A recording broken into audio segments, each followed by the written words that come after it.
This Council resumes the second reading debate on the Fire Safety Buildings Amendment Bill 2024. Mr. Tony Chair, Chairman of the Bills Committee on the bill, will first address the Council on the committee's report. Mr. Tony Chair. Thank you, Deputy President. In my capacity as the Chairman of the Bills Committee on Fire Safety Buildings Amendment Bill 2024, I hereby report on the main deliberations of the Bills Committee. The bill seeks primarily to amend the Fire Safety Buildings Ordinance, and empowers the enforcement authorities, EAs, to carry out fire safety improvement works required under the ordinance for certain owners of composite and domestic buildings who have failed to comply with fire safety directions or fire safety compliance orders, herein referred to as defaulted works, while providing for the recovery of costs for carrying out those works and related surcharges from the owners. The bill also introduces various measures to encourage owners to comply with the requirements of the ordinance on their own initiative.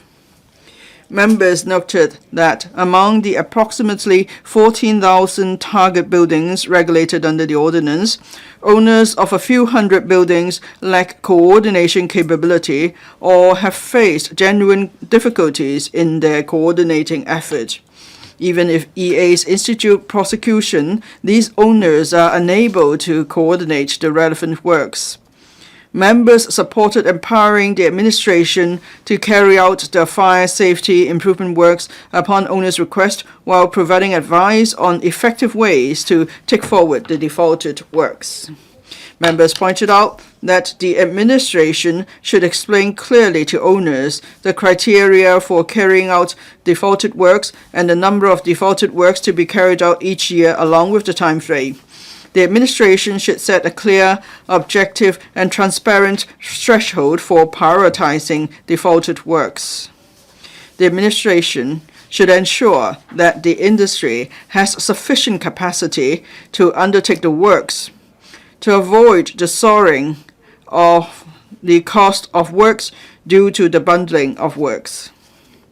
Members expressed concern about how, upon the completion of defaulted works, the administration could effectively recover the cost of works and surcharge and ensure that the interests of the government in recovering the costs as well as the relevant parties are protected. Members asked the administration to clarify the criteria for determining the persons with legal obligation to pay the costs and for apportioning the cost of the works when there is a transfer of interests in the property. Members were of the view that EAs should let the owners know clearly the criteria for apportioning costs. In case of disagreement over the cost apportionment among the owners, the administration should first consider resolving the dispute through community mediation. Members agree that it is the responsibility of building owners to ensure the timely repair and proper maintenance of private buildings, including carrying out the required fire safety improvement works for enhancing the fire safety standards of the building according to the ordinance. As such, the carrying out of defaulted works by EAs should be a last resort to help owners with genuine difficulties. Members support the introduction of measures in the bill to encourage owners' compliance with the requirements of the ordinance on their own initiative. The measures include empowering EAs to register directions with the Land Registry so that prospective buyers are made aware of the outstanding legal liabilities, requiring new owners to notify the relevant EAs of the transfer of interest in the property, providing for offences relating to obstructing owners' corporations in complying with the requirements of the ordinance, and increasing the maximum penalty for non-compliance with directions and compliance orders. Members expressed concerns about the anticipated effectiveness and implementation arrangements of the various measures. Having considered the views of members, the administration undertook that EAs would set performance pledges for the issue of various instruments after the compliance with a direction to ensure the early registration of such compliance in the Land Register. In response to members' concern, the administration confirmed that the elements and penalty level for existing and proposed offences of a similar nature in the ordinance are consistent. The penalty level of the relevant offences are commensurate with the gravity of the conduct involved. The administration indicated that they would provide more explanations to the public upon the passage of the bill. The administration will move amendments later so that the amended ordinance will come into operation on the day on which it is published in the Gazette. This will allow for the early implementation of the various initiatives in the ordinance to improve the overall fire safety standard of target buildings.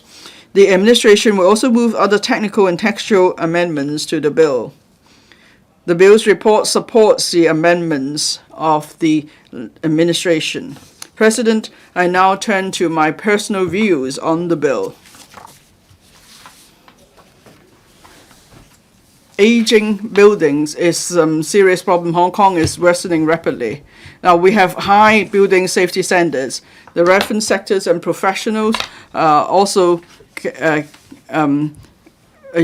providing service, so that we see very few old buildings collapsing. But then there may be unauthorized conversion or improper use. So that's why there are fire safety hazards among buildings. That's rather common, and it therefore affects the lives and properties of hundreds of thousands of people. And every now and then there will be a fire that will take away lives, and this is totally unacceptable. In early 2021, the last government proposed these amendment measures, and that's because there was a major fire in Yamate involving a tenement building. 8 persons were killed, and for various reasons, and the bill was only tabled in July this year to this council for receiving its first reading. So it's 3.5 years later. In the interim, there were various fatal fire incidents involving old buildings. 5 persons were killed, over 40 persons were injured, for example, in the New Lucky House fire. The situation is totally undesirable.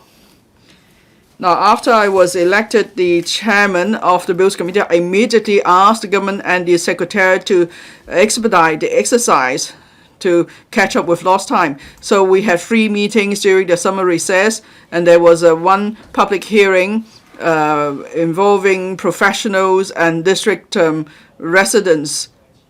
So I try to complete the scrutiny of the bill early. Here, I would like to thank the Secretariat, the government, and all other parties for their cooperation and support. So that's why we are now here to resume the second reading of the bill before the end of the year.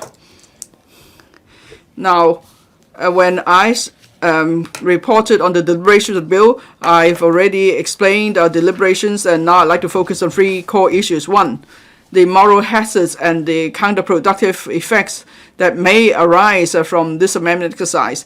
Now, for those who are law-abiding, who want to improve the fire safety of the buildings, maybe for various reasons they are not able to carry out the improvement works effectively.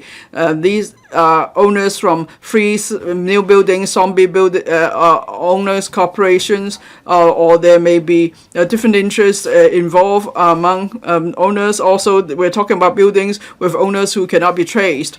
So it doesn't matter how much support the government gives to this, or how much publicity the government conducts for these buildings. Work can never be carried out without the intervention of the government. So it's better for the government to carry out defaulted works and then recover the cost from owners.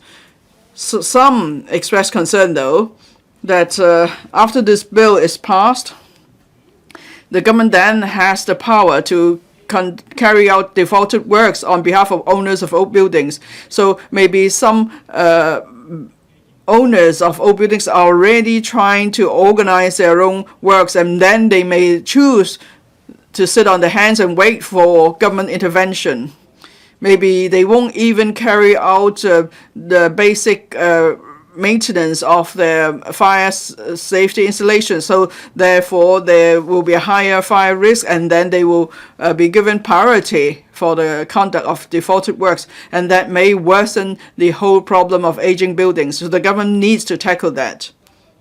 Now, the government could work with some care teams, district councillors, and the district officers to carry out publicity and education. They should urge target buildings to carry out the required fire improvement works as soon as possible. So for some building owners who actually have the capability, but they don't care about the safety of their occupiers, so for these owners, they should be prosecuted. And for owners who don't have enough capacity to carry out the work, they should be given more support so they could carry out the improvement works as soon as possible on their own. They shouldn't just wait for the government to carry out defaulted works. So support may not necessarily just in the form of financial support. More importantly, technical support is required. There are many owners of old buildings who do have the means, but they're worried they will be cheated. They're worried about bid rigging, and they're also worried that the contractors will ask for additional fees after the works have started. So then there's no end to the repair works. So that leads me on to my second-ish question. That is, how do we make good use of professional services and market forces? Now, many old building owners hope that after the passage of the bill, there will be government and technical staff to help them to repair various fire safety installations.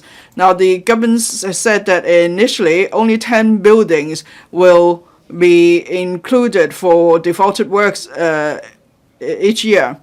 And then we're talking about thousands of target buildings with higher fire safety hazards. So 10 buildings a year is far from enough.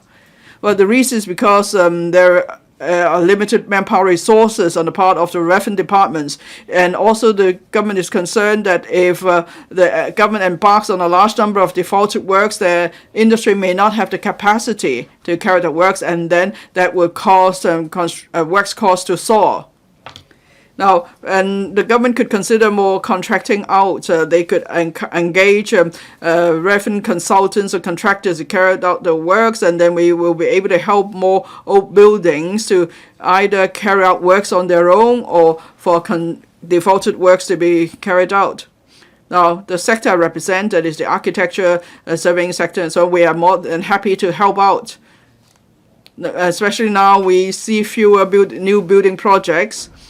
So more professionals are prepared to take part in conversion, repair, maintenance of old buildings. In the past, we were concerned about bid rigging. The professionals don't want to work with undesirable elements, and they don't want to be subject to unfair competition either. So that's why some professionals are deterred. But now, if they are to work with the government, they will have ease of mind. The critical thing is that they have trust in the government departments, especially the professional departments, and so we could make you tap into market forces, and then we could boost the efficiency and effectiveness of such measures. The last point is on the fire safety obligations of mixed-use buildings. I mentioned the Yamate building fire and the New Lucky House fire. Both are mixed-use buildings. The reasons why there's a high number of fatalities and injuries, that's probably because there are restaurants, guest houses, and a large number of illegal and subdivided flats. So now when FSD carries an inspection, it will only consider whether the relevant unit meets the relevant licensing requirements or rules and regulations. But then there's there's no concern about whether the common parts are in compliance with the relevant regulations and whether there are a large number of such business undertakings in this building. After the New Lucky House fire, the government has said that when they handle applications of guest houses, they will consider all these issues. So guest house owners and operators, therefore, have the incentive to work with other owners of the buildings to improve the fire safety measures in the common parts of buildings. Now, there will soon be a regulatory regime for subdivided units. So for standard SDU, they will be phased out, whilst SDUs that meet the standards will become basic housing units. So in future, when there's application for BHU license, then the government should not just look at the units concerned, but they should also look at the common parts of the building. Again, this is an incentive to encourage owners to improve the fire safety of the entire building. And then there will be better protection for tenants and other occupiers of the building. So I speak in support of the Fire Safety Buildings Amendment Bill 2024. Professor Chow Man Kong. Thank you, Deputy President. I speak in support of the Fire Safety Buildings Amendment Bill 2024. The bill seeks to regulate domestic building constructed on or before the 1st of March 1987. Some 14,000 buildings should be regulated. Without doubt, owners have the responsibility for maintaining and repairing the private buildings. However, according to the Security Bureau, as at the 30th of June this year, the FSD and the Housing Bureau inspected over 11,000 target buildings and issued 380,000 FSD fire safety directions. The compliance rate is below 40%. Only for 140,000 directions were complied with. Some owners of the 3 new buildings lack organizational capability and ran into difficulties, so they did not properly carry out the directions. Quite many owners are still unwilling to comply with the directions, nor do they have a reasonable explanation. These involve 2,000 buildings, accounting for some 14% of the total number. Among these buildings, not all owners turn a blind eye to the directions. This year, we saw the New Lucky House fire. Once there's a fire in one unit in an old building, that will threaten the safety of all the people in old buildings. So we shouldn't allow similar accidents to happen once again. The administration has spent many resources on different grant schemes, such as Fire Safety Improvement Work Subsidy Scheme to improve fire safety works. However, there are still owners who do not comply with the directions. EA, that is the Housing Department, the Buildings Department, and the Security Bureau should step in to improve the fire safety levels of all buildings in order to protect the safety and well-being of members of the public.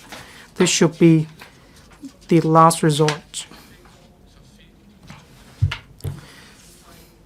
After all, there are more and more old buildings. There are more risks. We need to help old owners and frail owners. We need to give them protection. This is also one of the initiatives to improve people's livelihood. In order to implement the bill, I have 3 suggestions. 1, the administration should help those who need the most. We should also improve the defaulted work system. In a meeting on the panel on security last year, I said for some owners who have financial difficulties, they may rely on the administration to carry out defaulted works. They may as well just pay the 20% of the additional expenses to the administration. I suggest the authorities should clamp down on these owners. The administration should enhance enforcement efforts in order to enhance the deterrent effect of the bill. The government will carry out defaulted works. Any owners will have to pay. and in relation to the scale, price, tender, there may be disputes. The cases may be brought to the court. The administration should work on 5 to 10 cases first, and then with care teams, fair and transparent processes, I believe the department concerned will definitely carry out the defaulted works as they should in order to protect people's livelihood and safety. We should also make better use of the Fire Safety Improvement Work Subsidy Scheme in order to improve the fire safety level of older buildings. I was told since the launch of the scheme in 2018, only $100 million was spent on the fire safety works.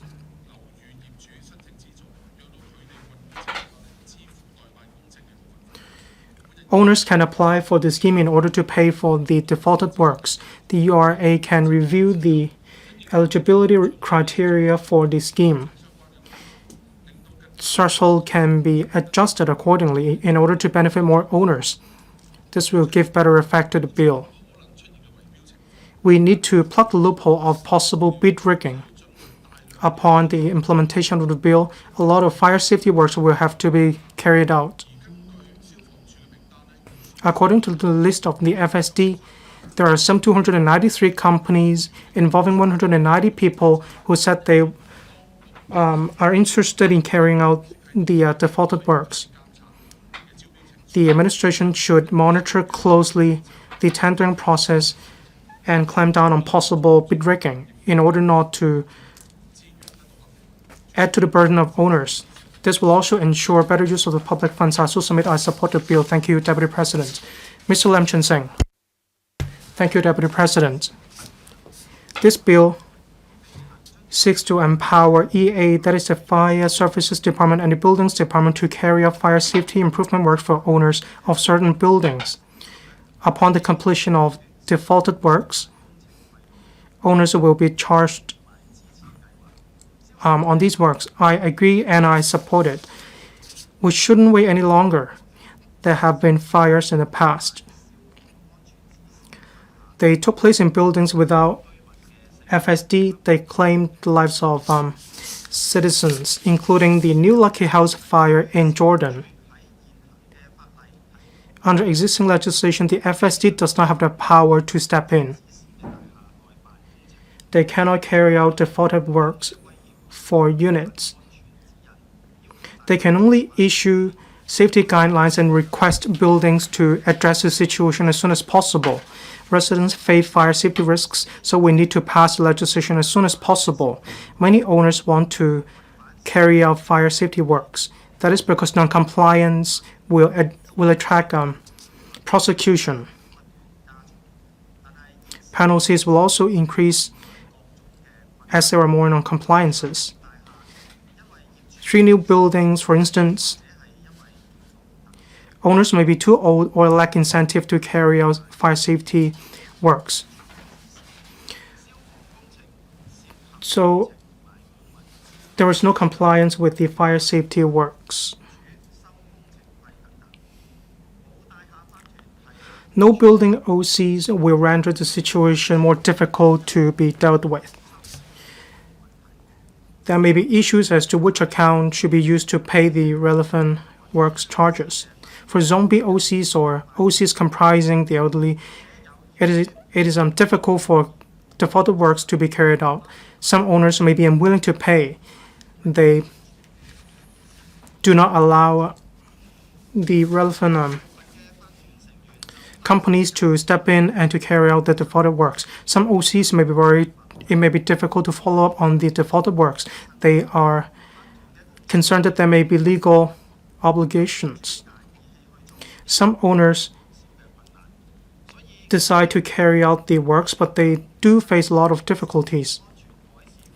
So I agree that the Fire Safety Improvement Work Subsidy Scheme should have its eligibility criteria adjusted. Alongside other measures, owners should be subsidized in relation to the fire safety works in full. There should also be interest-free installment options for fire safety works. the bill suggests the surcharge mechanism. It takes into account the old, infirm, and PWD people with disabilities. Surcharges may not be charged to them. This practice strikes a better balance between the obligation of the owners. This is a financial lifeline to owners. Regarding CSSA recipients, costs should be allowed to be a portion, and there should be time extension allowed. Regarding potential issues, they still remain unresolved. Defaulted works may have been completed, but for repair and maintenance, there will be future problems. Fire installations and fire equipment are subject to annual inspections. The government may carry out defaulted work for 3 new buildings or inactive OCs. Without OCs,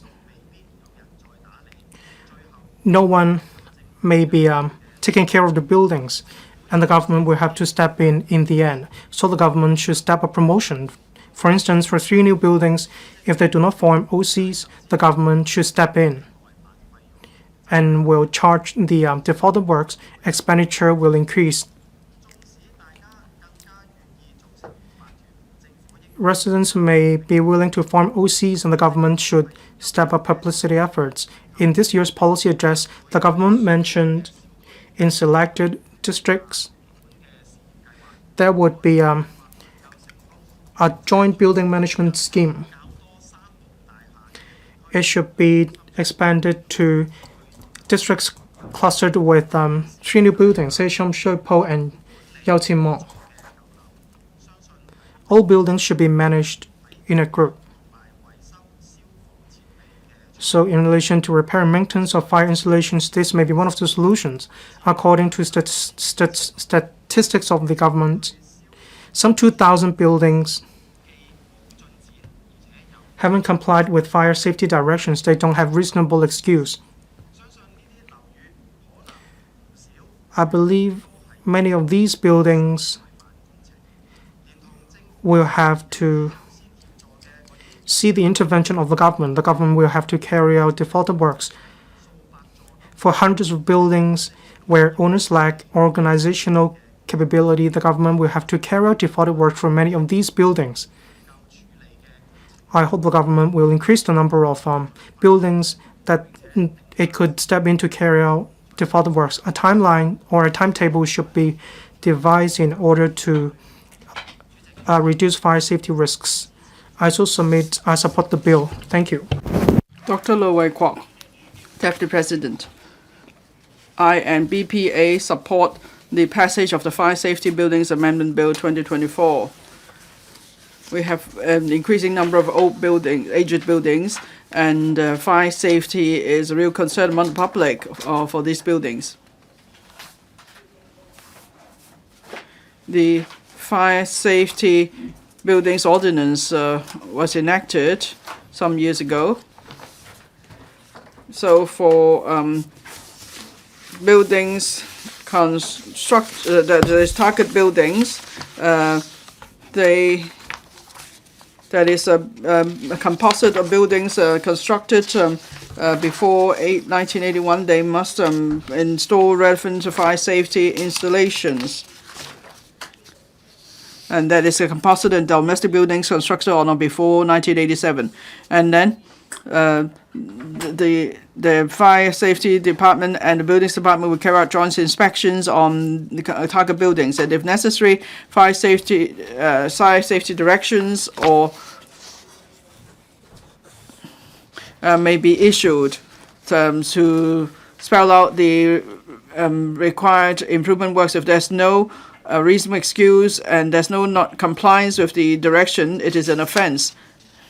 The magistrate may then issue a fire safety compliance order, and the magistrate may require the owner or occupier to comply with the order. Now, there are about 14,000 target buildings regulated under the ordinance, and as by June this year, 11,540 target buildings were inspected and 380,000 directions were issued. The compliance rate was about 30%, 6% only, so that's much room for improvement. If we do not address the fire safety risks of old buildings, then lives would be at risk. It is like a time bomb. For example, in April this year, there was a major fire in a composite building that led to a number of fatalities and injuries. So that sounded the alarm bell again. And then at the council meeting of the 20th of May, I asked an oral question. I asked the government to carry out fire safety assessment for all buildings, such as old buildings, and then there should be a strengthening of the regulatory supervision mechanism. And then I also urged the government to table the Fire Safety Buildings Amendment Bill as soon as possible. And then the penalties for non-compliance with directions or compliance orders should be increased. I'm glad to see that the bill received its first reading at the council meeting of the 10th of July, and I joined the Bills Committee too on the bill. Now the bill seeks to amend the ordinance so that if owners or occupiers of target buildings do not comply with directions or compliance orders, the government could carry out defaulted works on behalf of the owners. And after the completion of the works, the government could then recover the cost of the works as well as surcharge from the owners concerned. Now, there are two advisory buildings under the relevant ordinances to see they give advice on whether the defaulted work proposal is appropriate. And then now they actually advise the government on the various fire safety issues, and then now the bill will expand the functions of the two advisory committees to set priority to set the criteria for prioritizing defaulted works, and also to provide professional objective advice on the more controversial works proposals. Now, the bill is to help owners in need to improve fire safety. We had a public hearing. And the Bills Committee listened to the views of the public, and we see there is support in general for the bill, because most owners would want their building to be safe. And so whether they live in the buildings or they rent out the units, they have ease of mind. So that is a general consensus. But then at the same time, we need to make sure there's no reliance on the government for the carrying out of works. Now, even if the government intervenes, doesn't mean owners no longer have any obligations. Now, so they just need to pay this charge of 20%, and then they could wash their hands off. That's not the case.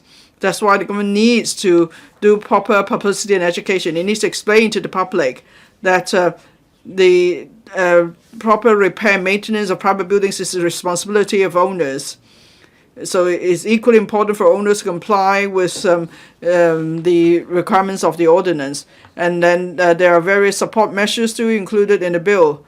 So directions and could be registered against the land register. So this legal charge. And then there's increase of the penalty by 4 times. So the fine becomes $100,000 and $200,000. There's also an increase of the daily fine. I believe all these measures will serve a stronger deterrent effect and therefore enhance the compliance rate. Another issue of concern is that now whether it's defaulted works or is the owners carrying out the works on their own, we're talking about a huge demand for such works. So we have to consider the capacity of the industry in taking up these works, because we want to make sure that we could achieve the policy objective of the bill effectively. So how do we deregulate or cut red tape to speed up works? And shall we be more pragmatic in reference requirements? So the government and the reference sector needs to consider all these issues and address them. And that leads to another issue.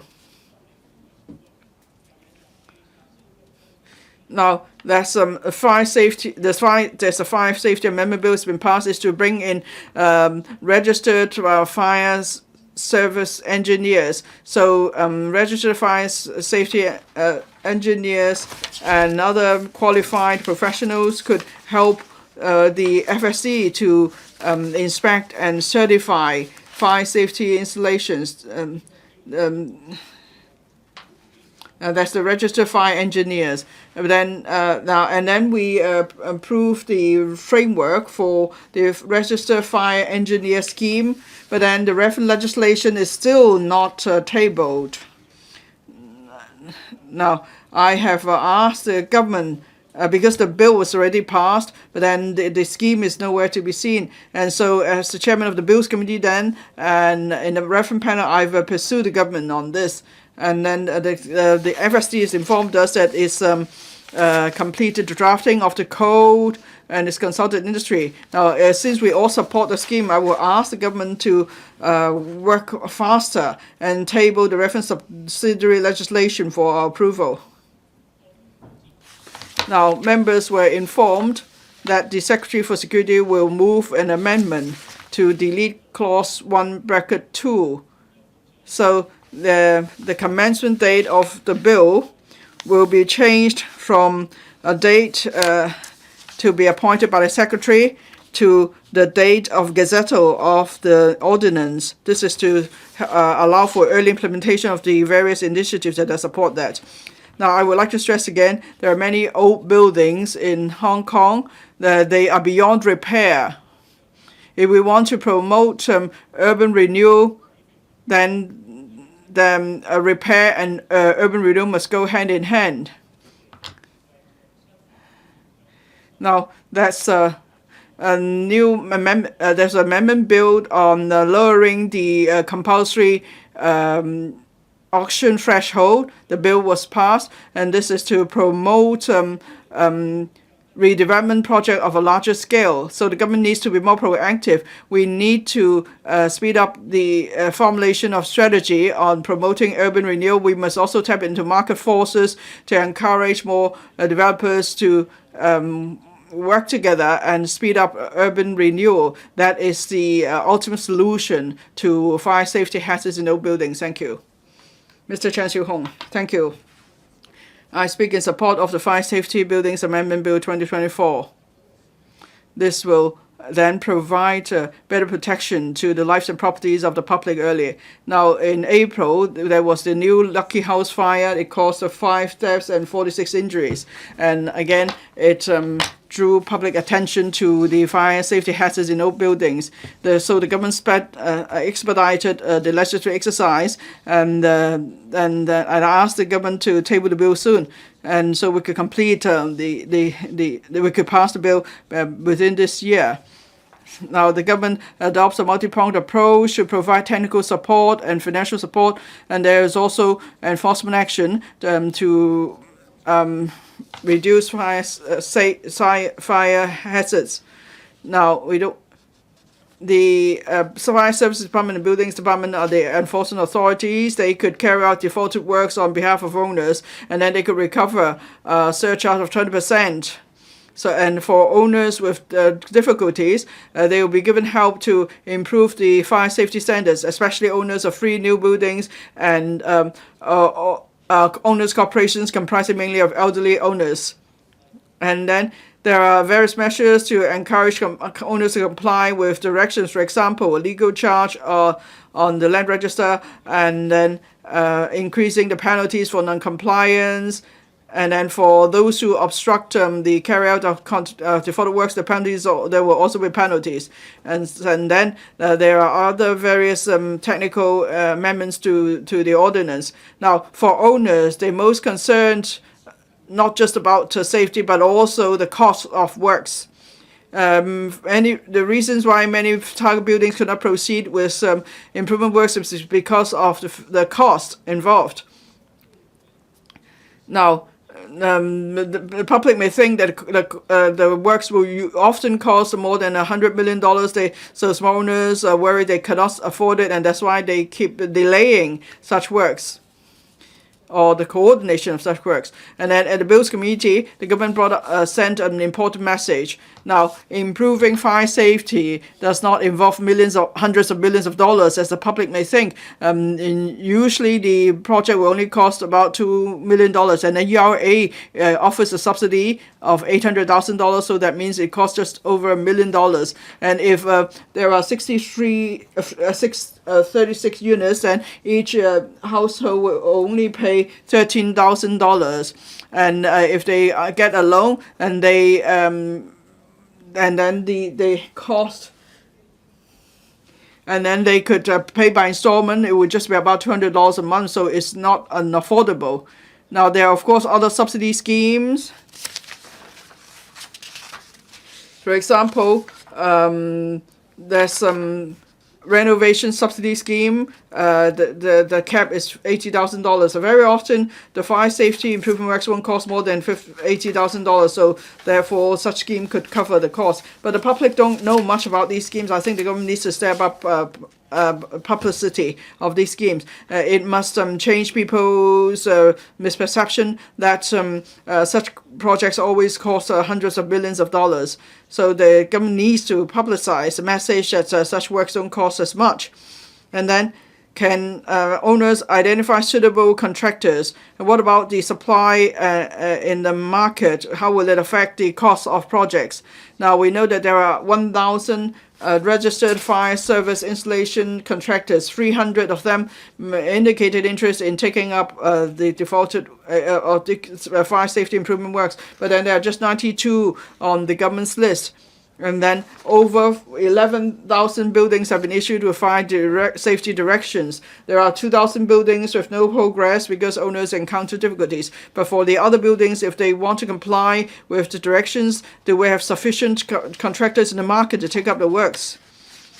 And since there is not sufficient supply of contractors, and if a large number of projects go ahead, then costs may go up, and then contractors may be able to cherry pick projects because of the strong demand.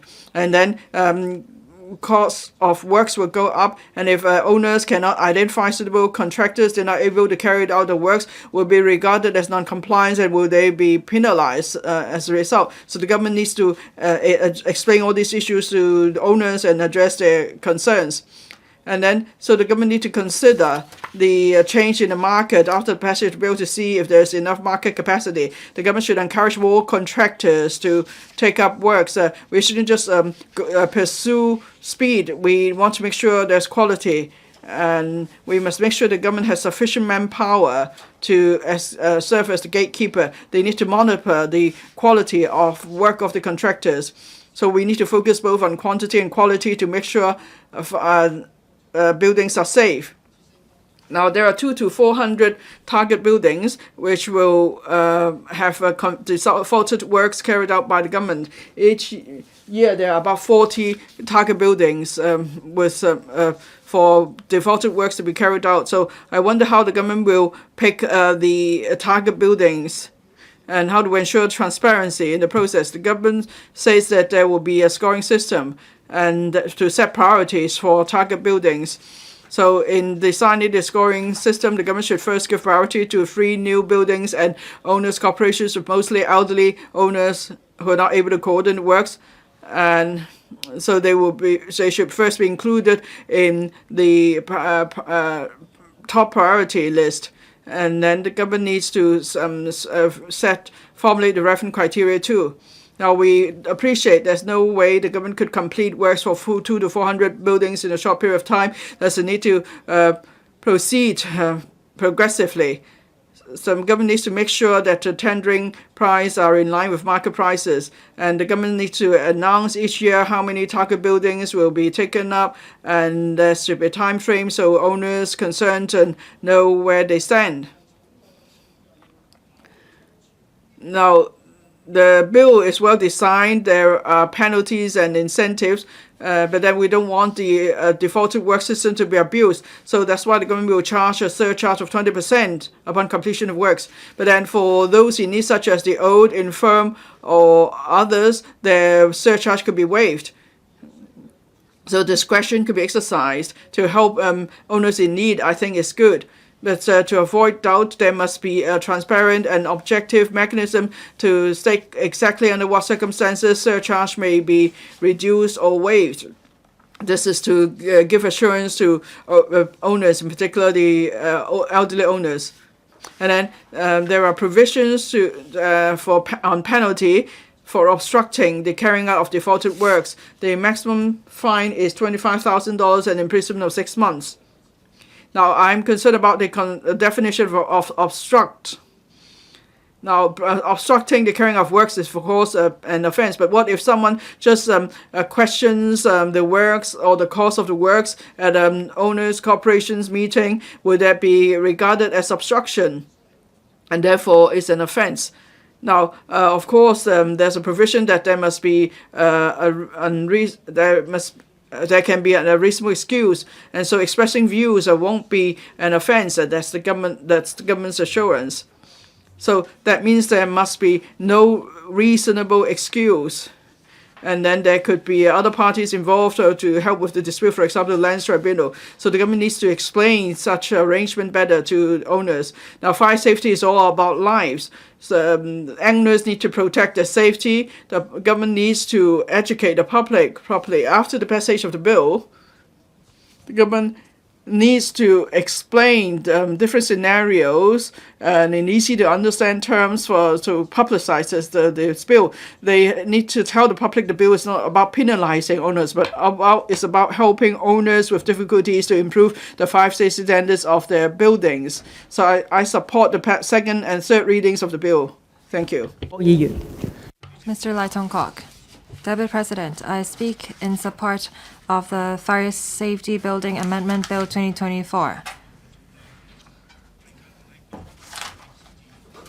The bill was proposed to end by the end of this year. In April this year, the fire broke out in New Lucky House, and that has delayed the legislation for the bill. I thank the enforcement authorities and administration for their effort. The major proposals under the bill is to introduce a defaulted work mechanism for pre-1987 composite domestic buildings.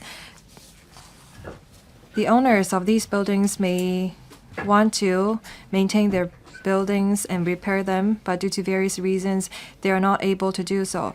Perhaps there is no owners' corporation in the building, or that there is a vampire owners and corporations without any owner carrying out the work, and some ground level store are not operated. That's why these owners cannot comply with the statutory procedures.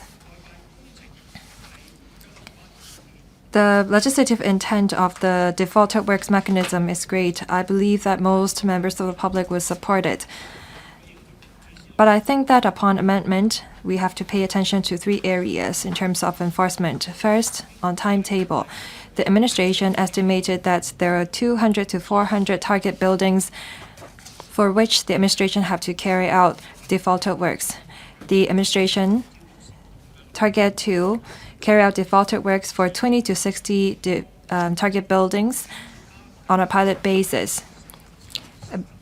Previously, the government only planned to carry out defaulted works for 10 to 20 targeted buildings. The time taken to repair and maintain 200 to 400 buildings would take some 20 years. I hope that the administration will carry out defaulted works as soon as possible. Second, there should be clear criteria. Defaulted works involve the involvement of the government. There must be criteria that are reasonable, objective, open, transparent. I know that the administration is proposing to establish a marking scheme to prioritize different target buildings, but I hope that the government will be transparent.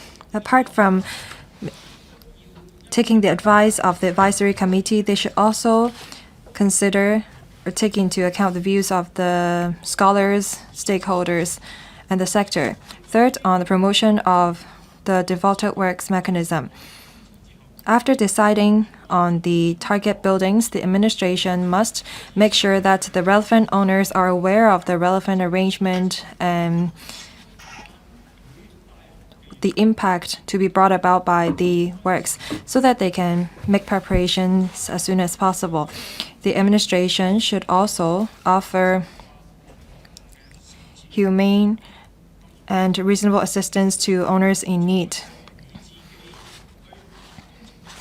For defaulted works and for the owners to carry out maintenance and repair works for their buildings, the issue is with the trade capacity. There are, although 1,000 contractors on the market,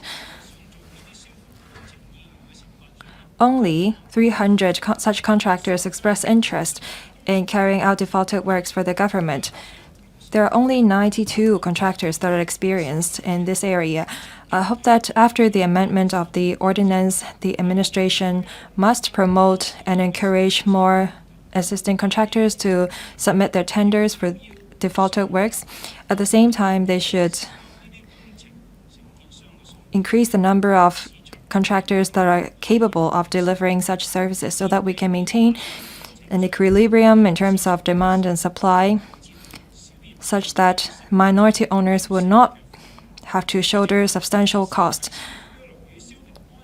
Deputy President, another bottleneck is the approval process for building plans of the Fire Services Department.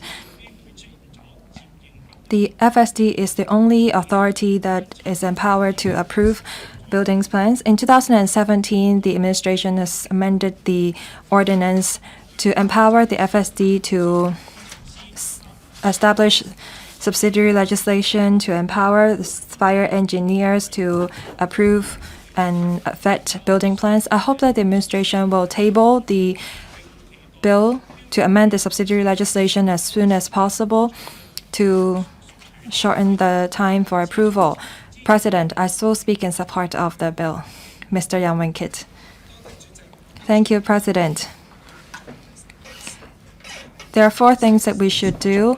We should work on maintenance, fire safety, water seepage, 344 buildings ordinance, 545 lowering the compulsory sale threshold. Now we're working on 572, and then we will work on water seepage later on.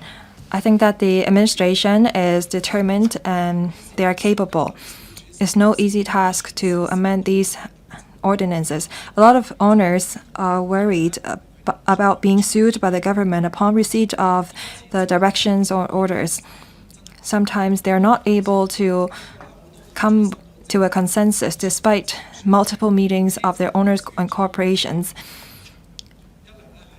On the one hand, the owners are not protected, and we have learned a bloody lesson with the new Lucky House incidents.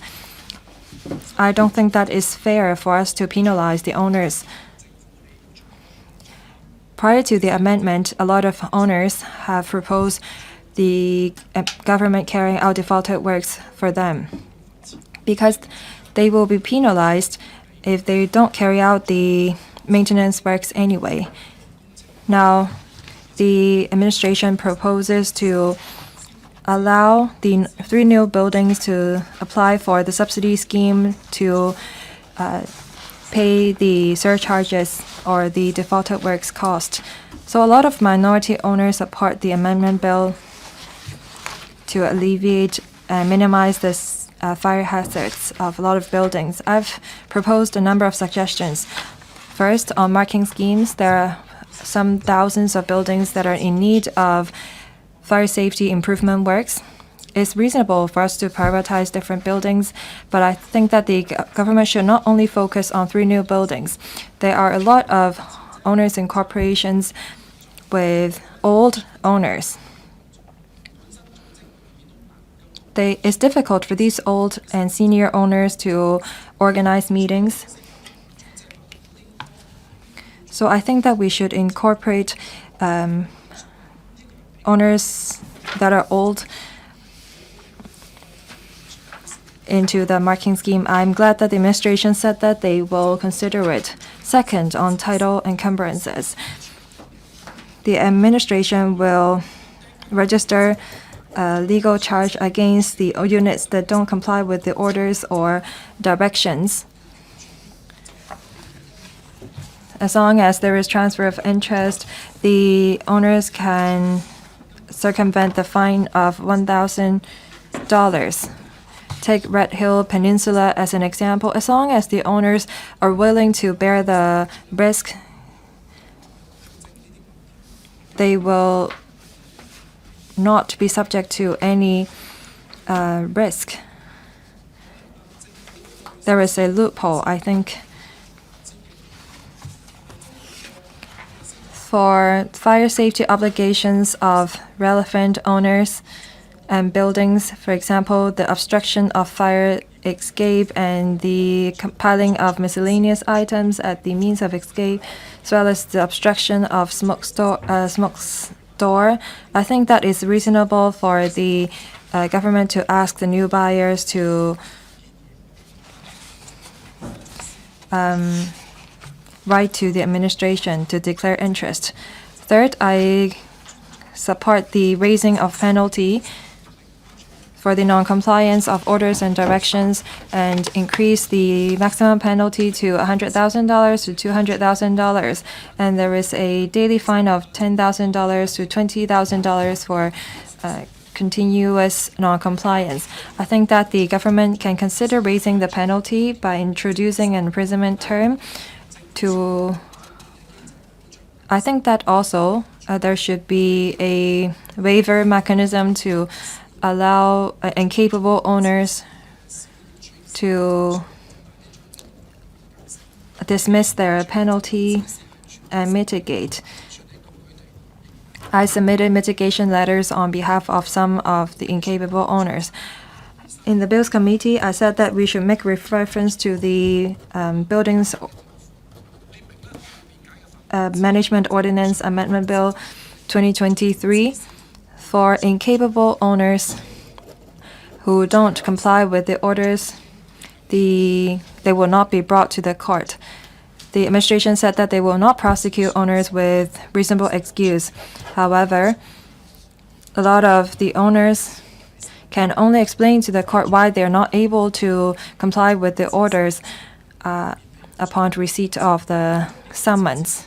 After being fined a few times, the administration will step in and carry out defaulted works. The owners in these circumstances will suffer from loss. I hope that there will be a mechanism to allow the owners to produce evidence to substantiate their claims that they're not capable to carry out the maintenance work. This will assure the minority owners, and this also saves court resources. This bill will benefit a lot of minority owners of old buildings and solve their problems. For the effective implementation of the bill, it requires the collaboration between minority owners and the administration. The government should encourage the minority owners to comply with the orders, and they should expand the social service teams of the FSD, as well as the Buildings Improvement Community Support Schemes functions. They should also improve the Fire Safety Improvement Work Subsidy Scheme. Not all owners corporations members have engineering background. So I think that apart from financial assistance, the government should also provide technical advice. Say, take for example, the HAD scheme on offering technical and professional advice to minority owners. The FSD and the BD should also provide relevant and similar services. This will enhance the safety awareness of the people. The community care team should also work on promoting this message of fire safety.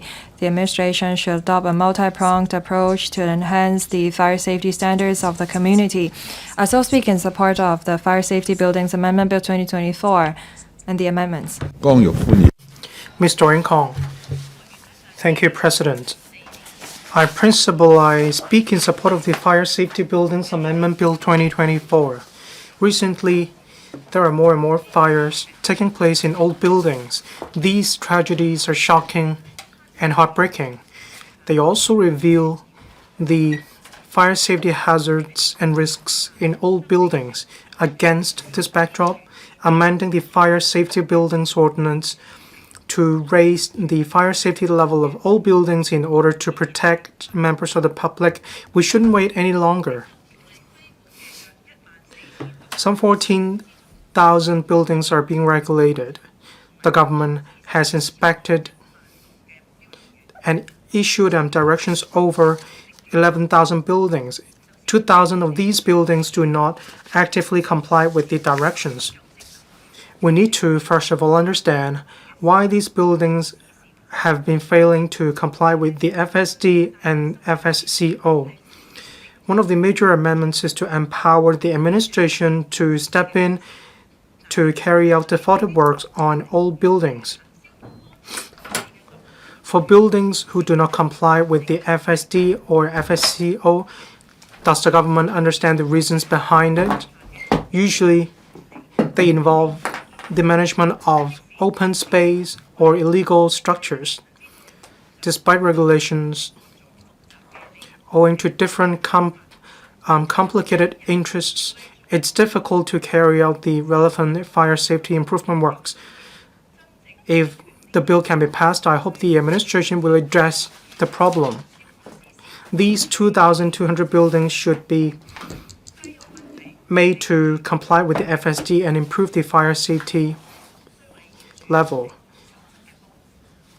The government needs to provide assistance to the public without having to exert a financial burden on the public. The administration is allowed to carry out the defaulted works before charging the building owners. Has the government considered whether there are sufficient fire safety companies to carry out such works? Will government intervention drive up the price, raise the price? The FSD said on several occasions that the public do not have to worry about the costs. The public can apply for the Fire Safety Improvement Work Subsidy Scheme, averaging $10,000 or so per household. The basis is over 60 units. There will also be interest-free installment of 6 months. So each household only needs to pay $200. In Hong Kong, living expenses are high. Every single penny is important to families.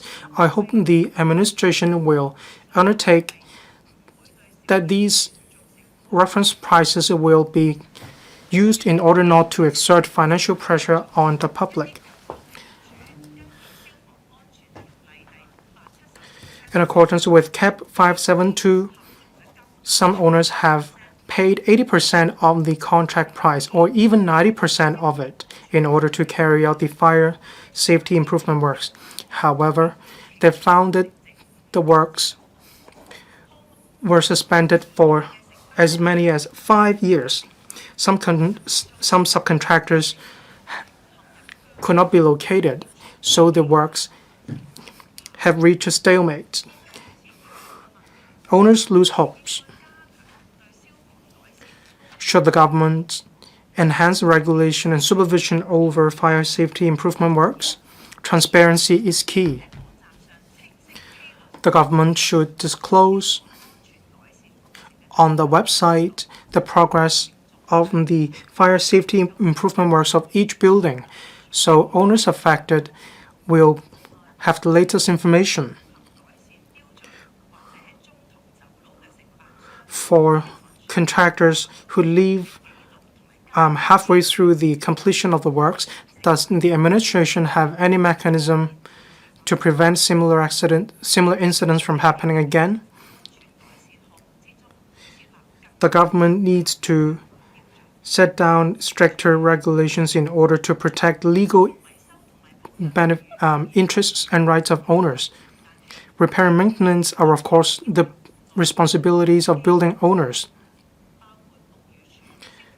Buildings Department, FSD, they are the departments involved. Some owners related that the Buildings Department request inspection of the building. Some FSD make relevant requests as well. So building owners do not know what to do.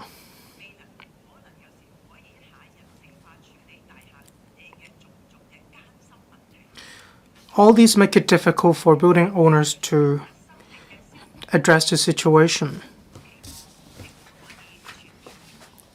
I hope the government will review holistically the FSD, that is fire safety directions, and inform owners of what they will have to do.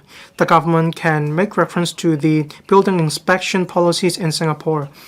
For buildings that are 20 years old, they need to inspect the buildings every 7 years. There should also be clear guidelines on what to be inspected, so building owners do not have to waste money on unnecessary items. On public education, the government hasn't done enough on public education on building maintenance, so some building owners think that they do not have to do anything after purchasing the property. But in fact, after a decade or 2 decades, owners may have to pay as much as tens of thousands of repair and maintenance costs. I hope the government will ramp up publicity efforts in order to heighten public awareness in this regard, so owners will understand they will have to maintain and repair buildings on a regular basis. This is very important.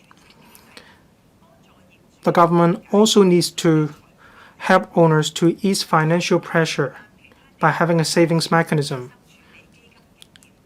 The government can make reference to overseas jurisdictions having regard to the local situation. The government needs to devise a system that is suitable for Hong Kong. For example, the government can require owners to pay $100 to $200 per month as a repair and maintenance funds. The purpose is to reduce the financial burden in the event of repair and maintenance.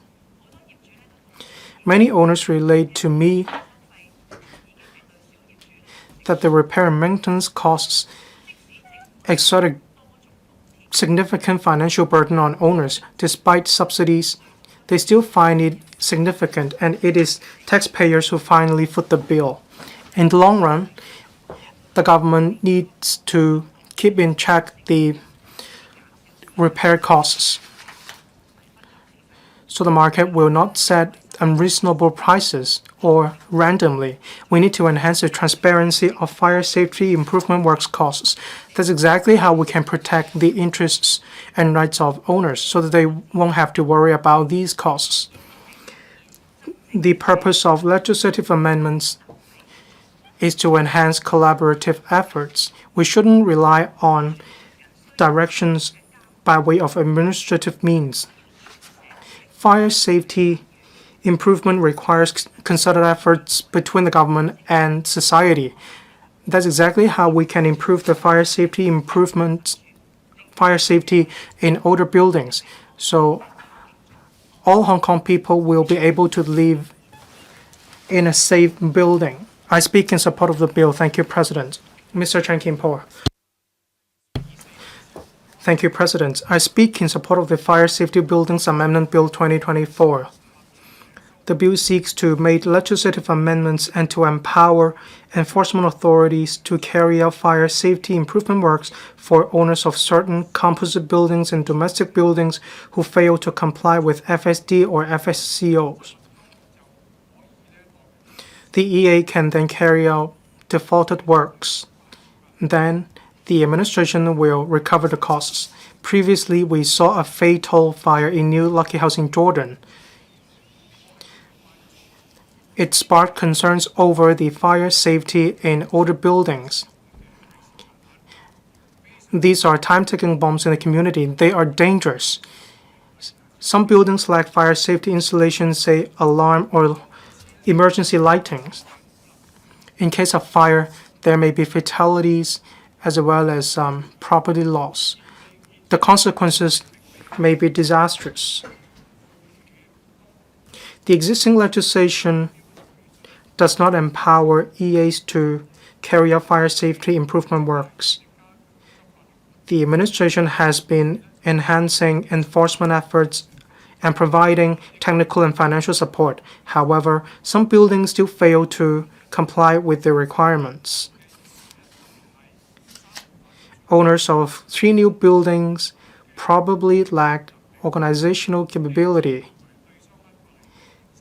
They also lack knowledge about law and resources, so they run into difficulties in the process. All these impede the conduct of fire safety improvement works. There are also potential dangers to the safety of the public.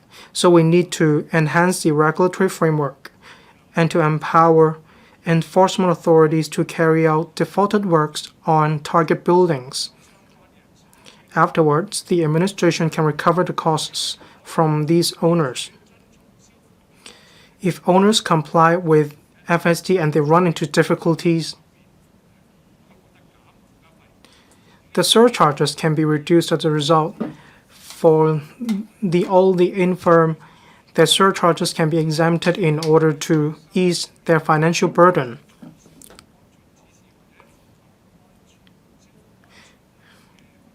The ordinance also creates a deterrent effect by increasing the penalty level. It targets buildings who don't comply with the FSD. I so submit. Thank you, President. Mr. Lau Men Kwong.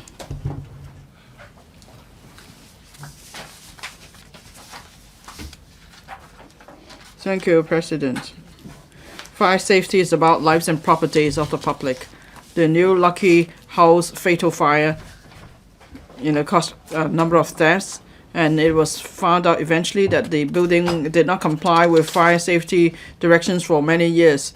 And then last year, the FSD has issued some 360,000 directions, but only less than 40% of those have been complied with. Is a cause of concern.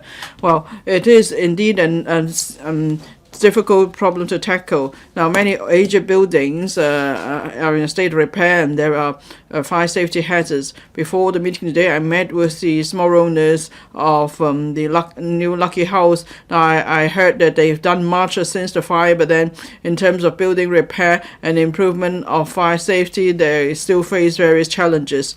Now, these are 3 new buildings, for 3 new buildings, or some owners' corporations that may not be able to come to a consensus, so there's delay in fire improvement works, and if there's a fire, then the consequences are dire. Now, the amendment bill is to empower the government to help owners who are unable to comply with directions to carry out defaulted works, and then cost and surcharge will be recovered. I support the proposal. So in future, the government will be able to move in to carry out the works for owners. And then the bill also proposes to increase the penalties for non-compliance with fire safety directions and fire safety compliance orders. The penalty will be increased from to $100,000 and so on. And then in the past, there were people who tried to obstruct the carrying out of fire safety improvement works, and owners, corporations were unable to cope with that. And so that's why I support increasing the penalty for such offences. But then for many owners, they cannot comply with the order because they are elderly or they couldn't afford the works. And then there are, of course, also zombie owners corporations. They just keep delaying complying with the order of the directions, and it's for small owners not on the OCs. They worry that they will eventually be fined substantially if the works are not carried out. So before initiating criminal prosecution, I think the government needs to collect evidence that there must be an internal guideline. There must be a multi-layered approach to deal with cases, and then owners could use reasonable excuse as defense. I hope in future the government will continue to explain the relevant proposals in the bill so owners know more about the details. and then there must be support given to target buildings, more support given to target buildings. Now, after the government carries out defaulted works, 20% surcharge can be imposed to prevent over-reliance on the government service. Now, but imposing a surcharge may be burden on old or infirmed owners, so the government needs to give them support, and then there could be waiver for special cases. Now, there are subsidy schemes now, but then, or grant schemes, but then the owners will have to first pay for the cost before they could get the grant, but then that will again be a challenge to owners. So is there a way to improve the arrangement to help owners in need? And if owners' corporations are able to carry out works on their own, they may hire consultants or contractors, and then these owners may not know much, so they're not able to protect their own interests. So there could be more support measures, such as price information on costs and a list of contractors with good track record. And then owners will be able to carry out the works on their own. They don't have to wait till the government step in, and that will allow for earlier improvement of fire safety. And then for the aged buildings, they have to comply with various building or fire safety directions or orders. So in future, government departments could step up collaboration. They could help owners to plan the works, and some of the facilities could be shared. For example, the scaffolding, because the owners tell us that they may dismantle the scaffolding after complying with own order, but very soon they need to carry out works to comply with an order, and that adds to the cost of the works. So perhaps there could be better coordination of the different works requirements, and this will help to save costs for owners and improve the efficiency too of such works. Now, fire safety is, of course, of utmost importance. We have decaying urban fabric, so then we'll see more aged buildings with fire safety hazards. That's why I support the bill. And I hope there will be continued support to owners and encourage owners to be involved in the management of the building, and that will help to improve fire safety. We don't want to see another tragedy like the New Lucky House fire. So I speak in support of the Fire Safety Buildings Amendment Bill 2024 as well as the government amendments. Thank you. Mr. Andrew Lam. Thank you. In the past, whenever there's a fire, in an old building, there's much public concern, but over the years there's not been any expeditious action to address the issue. After the New Lucky House fire, we see that the government reacted swiftly, and very soon it tabled the Fire Safety Buildings Amendment Bill 2024 in this council. And this council worked hard even during the summer recess to consider the bill, because we want to resolve the fire safety hazards in old buildings as soon as possible. Now, there are various operational difficulties in carrying out fire safety improvement works. That's why such works cannot be carried out. First of all, owners don't have much knowledge. They don't have the capacity to comply with the directions, and then they don't know how to handle the direction. They don't even know where to seek help. And then there are also cases that there are differences among owners of the building. So that's why the works cannot be carried out. After the amendment bill is passed, the government can carry out defaulted works on behalf of owners. So these issues I mentioned could be addressed. So this is a well-designed mechanism, and I commend it. The bill empowers the enforcement authorities to carry out the defaulted works, and then the EAs could then recover the costs from the owners. Very often, the cost of the works have to be shared by the owners, so there must be clear criteria for the apportionment of costs. So each individual involved will know exactly what their obligations are. Now, for some buildings with no deed of mutual confidence, there must be clear criteria for apportioning costs. That's the concern I raised at the Bills Committee, and I thank the administration for giving a detailed reply to my concern. Now, there are, and for owners who are bent on not complying with directions, and there's now an increase in penalty in the bill, and I think it's necessary to have this deterrent effect. But just increasing the penalty would not be an enough deterrent. The actual penalty meted out will be the key. In many cases, for owners who do not comply with directions, they are only fined $1,000 or so. Definitely there is little deterrent effect on the obstinate owners. So apart from increasing the penalty, there must also be actual increase in the penalty meted out by courts. So the government needs to review the fines imposed by courts, and if necessary, appeals should be made. Only then we could serve the intended deterrent effect of the bill. Without deterrent effect, a bill is toothless.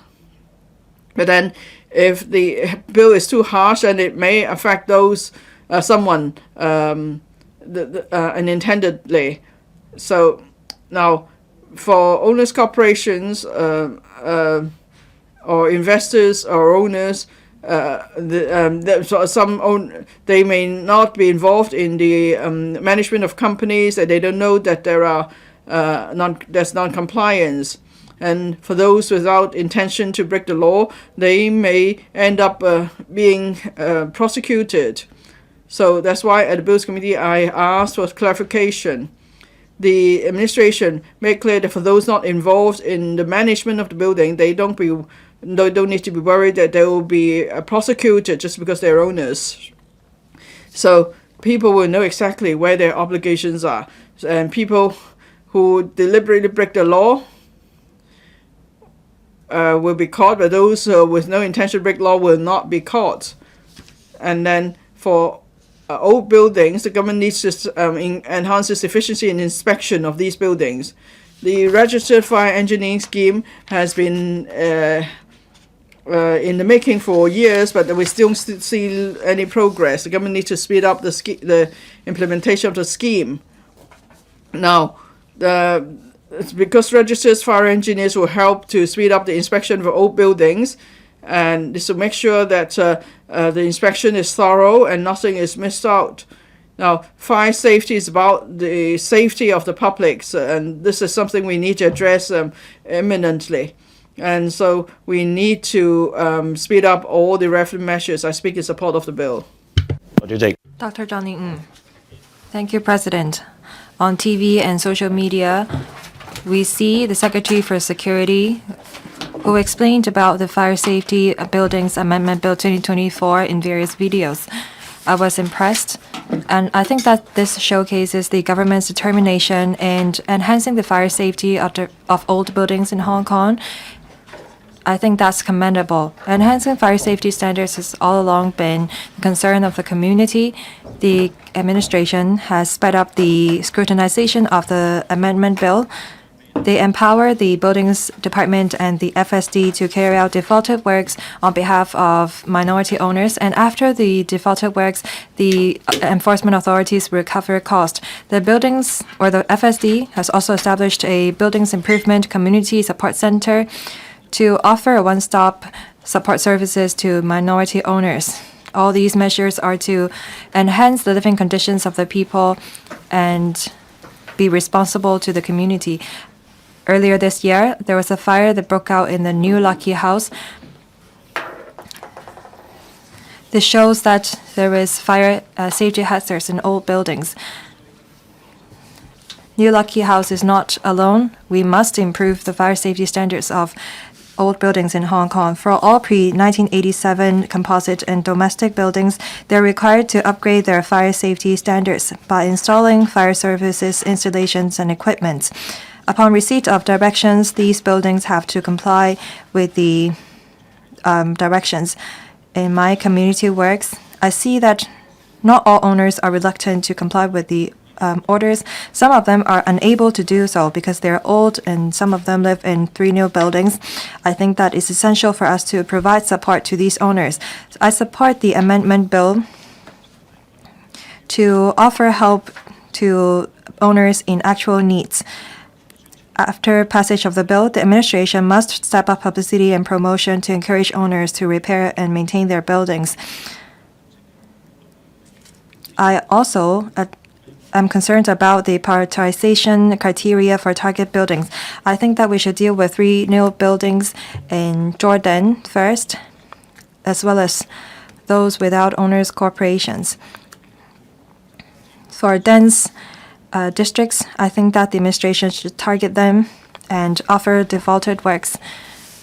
There are some 14,000 target buildings in Hong Kong, 11,000 composite buildings, and 3,000 domestic buildings in Hong Kong. As of June this year, the FSD and the BD have inspected 11,500 buildings and issued some 38,000 directions. I hope that the administration will complete inspection as soon as possible. Fire safety is important to maintaining the life and property of the people. I support the passage of the bill to alleviate the fire hazards in various buildings and enhance the fire safety in various buildings in Hong Kong. Mr. Tan Kap-yew. Thank you, President.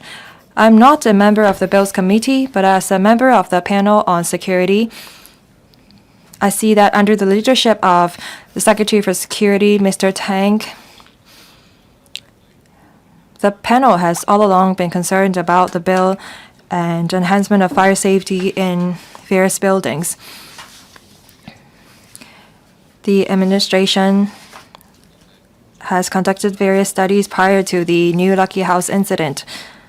After passage of the bill, still, we won't be able to reverse the deterioration of old buildings. Dr. Ng said that 14,000 target buildings are involved.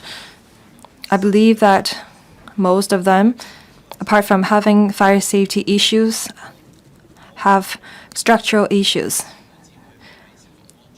I know that the security or Secretary for Security will only work on fire hazards, but there are several issues with urban decay. It has to do with building management, and it also concerns about the regulation of substandard SDUs and upgrading them to the basic housing units.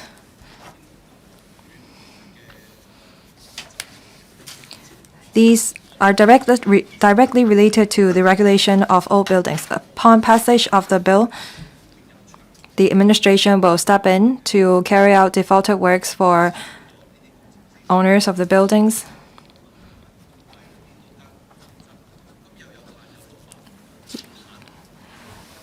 This is a carrot and stick approach.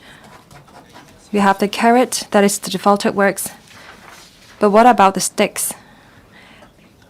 I hope that the Secretary for Security will work together with the Housing Bureau and the Home Affairs Department. Say, for example, substandard subdivided units. A lot of owners and occupiers live in these 14,000 target buildings, and they don't comply with the orders or directions. Should we prioritize them? Some of the owners of substandard SDU have no plan to register their apartments as basic housing unit. Will the enforcement authorities prioritize these substandard SDUs in terms of enforcement action? Also, a lot of owners of old buildings are not willing to form owners and corporations or become members of the OC. They're worried about legal liabilities and responsibility. A lot of members, along with myself, understand the difficulties faced by OC members. However, with a heavier penalty imposed under this bill, this may deter some owners from joining the owners' corporations. How do we strike a balance? I know that enforcement action has to be taken. I hope that the Secretary for Security will work with the two bureaus that I just mentioned to step up promotion and publicity. I know that they will step up inspection and enforcement, but what kind of buildings will they prioritize in terms of inspections? I hope that this bill will complement with other policy. I so speak in support of the bill. I once again thank the Security Bureau and the administration for responding to our concern. You. Professor Priscilla Leung. Thank you, President. I speak in support of the Fire Safety Buildings Amendment Bill 2024. We have waited for some 10 years for the amendment to this bill. Making amendments to CAP 572 is a good policy. This is a good example. First of all, putting out fire cannot wait any longer. I'm a directly elected member in Kowloon West. I had been a member in this area for 13 years. The issue of fire safety is heartbreaking. There were 2 major fires and took away 9 lives in total. At that time, there were a lot of subdivided units. The area is Fa Yuen Street. On Canton Road in 2020, an ethnic minority family was injured and killed in a fire. There were a total of 8 family members. There was a fire in New Lucky House in April this year. It claimed 5 lives. After fires, we talked about amending CAP 572. But what is to be amended?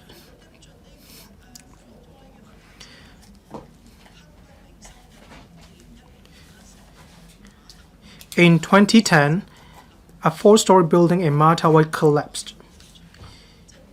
We rushed to the scene. We couldn't believe what was right in front of us. The buildings ordinance was amended very quickly. Director was empowered to exercise discretion where the buildings are dangerous. They have the priority to be repaired and maintained. We also have the Operation Building Bright OBB. Under CAP 572, the buildings ordinance, we have been tracking our feet. In 2015, I proposed a members' amendment. Following a fire, we consulted district councillors as well as the fire service department. We wanted to know what was to be amended. Basically, at that time, we reached a consensus. We want the Director of Fire Services to be empowered with the same discretion as the Director of Buildings. In other words, when the situation calls for, and when it is impossible to ask owners' corporation or owners to make a decision to repair the buildings at once, in other words, when the situation is extremely serious and dangerous, the Director of Fire Services will be able to step in. There was a long delay. In 2020, there was a major fire. So we knew that we shouldn't wait any longer. For the current term government, this July,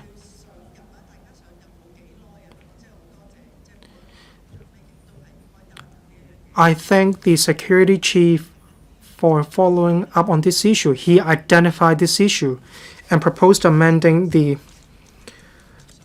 Fire Safety Buildings Ordinance and started a 10-week consultation session. We needed the approval by the administration as well as the president of the council. So we weren't ready yet. We saw tragedies and we always found that it was too late. But this time around, we can finally amend the relevant ordinance. Today, for the sake of fire safety, we're amending this ordinance and we're discussing this bill. I know whenever there are any amendments to the bill, when penalty levels are involved in Kowloon West, Yau Tin Mong, To Kwa Wan, Wan Chai on Hong Kong Island, for instance, there are a lot of 3 new buildings in Hong Kong. Some owners are elderly persons. We couldn't get a hold of some owners. Some have emigrated, some have left Hong Kong, so we couldn't address the situation. A group of owners in To Kwa Wan want to fulfill their responsibilities. They received orders from the court to repair the building, to maintain the building, and to install fire service installations. So the person in charge in the owners' corporation has been waiting for the amendment to Cap 572 so that they can receive assistance from the administration in order to fulfill their responsibilities. I'm confident that the administration wouldn't abuse this ordinance. This ordinance doesn't aim to penalize owners. It aims to save lives.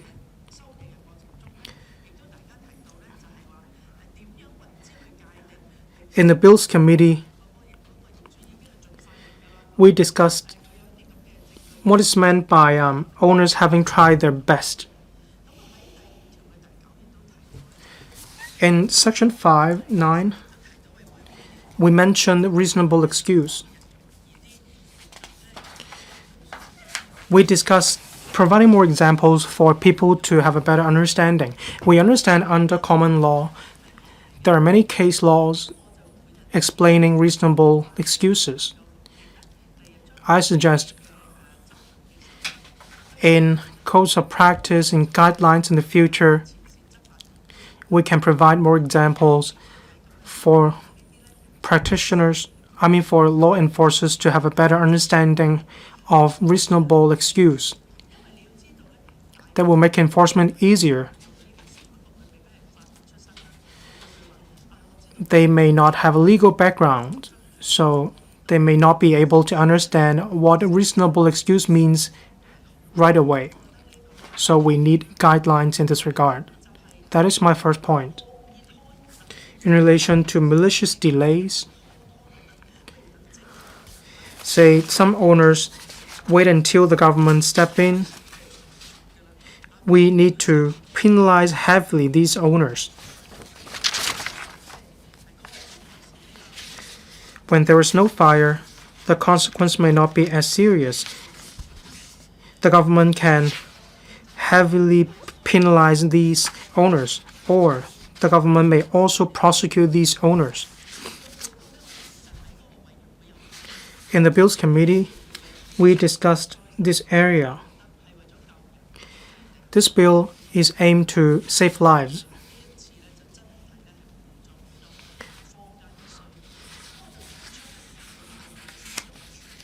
So I suggest we should make good use of community mediation. There is IOMET. So many people are going to learn about mediation. For someone without a legal background, for example, for engineers, they can also learn more about community mediation. It's cheaper. There is privacy. So both parties do not have to take the case to the court. They can resort to mediation, so we should promote the use of mediation in relation to setting the fines or the penalty. We need to seek expert opinions. For old buildings, they may not be able to afford expert opinions fees. At present, we have centers in the community. It'd be the best for us to resolve these issues in the community. We don't really have to take these cases to the court.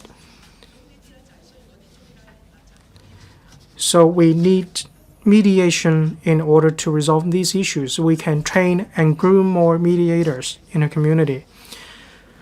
For care teams, they can provide assistance, but I do think we need a centralized system to provide assistance. Last of all, I thank the government for responding to members in relation to new owners or old owners who will be responsible for the responsibility. But in the interest of time, well, I think the amendments have responded to many members' views. I so submit. Thank you, President. Mr. Benson Look. Thank you, President. I speak in support of the Fire Safety Buildings Amendment Bill 2024. It provides better protection to people living in old buildings. I am one of the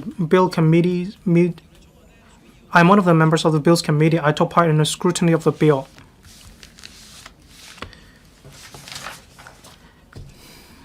This bill seeks to empower the enforcement authorities to carry out fire safety improvement work for owners of certain commercial buildings and domestic buildings who fail to comply with FSD and FSCO. Afterwards, the administration will recover the costs. The aim is to prevent major fires from happening again. Because of calls in the community, the government decisively advanced the scrutiny of the bill and tabled this bill to the Council for first reading earlier. Before the end of this year, we are already scrutinizing this bill and carry on with second reading debate. The Bills Committee has been doing its best to improve the bill. We can see the importance attached to increasing fire safety. Many BPA party colleagues have already spoken on this bill. They have expressed their concern, say defaulted works, increasing the level of penalty, and so on. I agree with them. While addressing social issues and fire safety issues, prevention is always better. For single block buildings, we need an unobstructed means of escape, whether there's any obstruction in the corridor and so on. In this regard, I think the FSD needs to step up regular inspections and daily inspections. The purpose is to prevent any incidents from happening. On the inspection of fire service installations, the number of inspections is lower this year compared with last year. The administration responded that after the fire in New Lucky House, the administration has already increased the frequency of inspections. The administration uses a risk-based approach and selected 1,000 old buildings to carry out proactive inspections.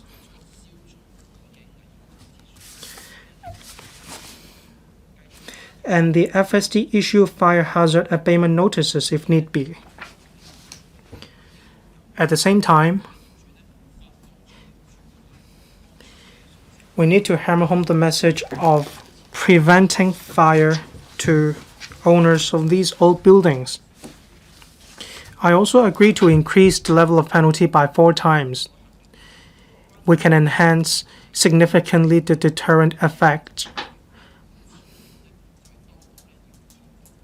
But the administration needs to ensure there are sufficient frontline officers to carry out inspections as well as prosecution.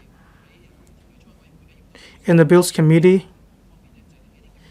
the administration said that there won't be any hard and fast criteria in relation to prosecution. But we need to enhance the proactiveness of frontline officers to inspect buildings.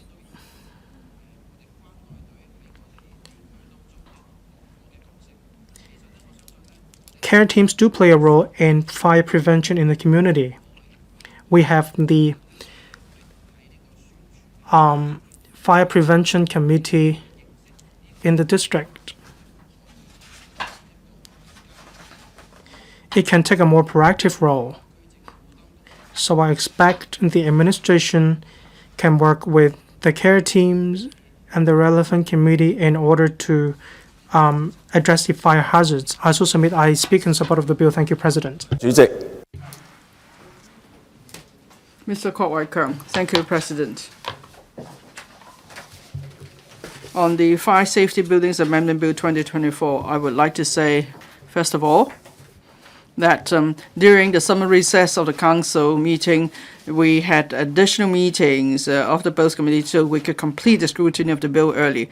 I have to stress this point because there is some misunderstanding among the public that when there is summer recess, then the Council is not doing any work, but it's not true. We still call meetings of, say, Bills committees to deal with bills with urgency. Now, I speak in support of the bill. The bill is not perfect, but about promoting fire safety in major buildings, this bill has great significance. Why do I say that this bill is not perfect? Now, I'm a member of the Bills Committee, and same as Dr. Lo Wai Kwok, I believe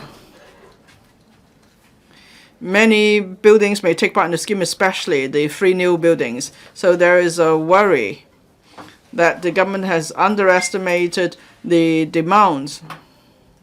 In the Bills Committee meeting, the administration informed us their annual capacity in taking up defaulted works is not perfect, but there's a need for the scheme nonetheless. Now, the bill will help to improve fire safety of buildings.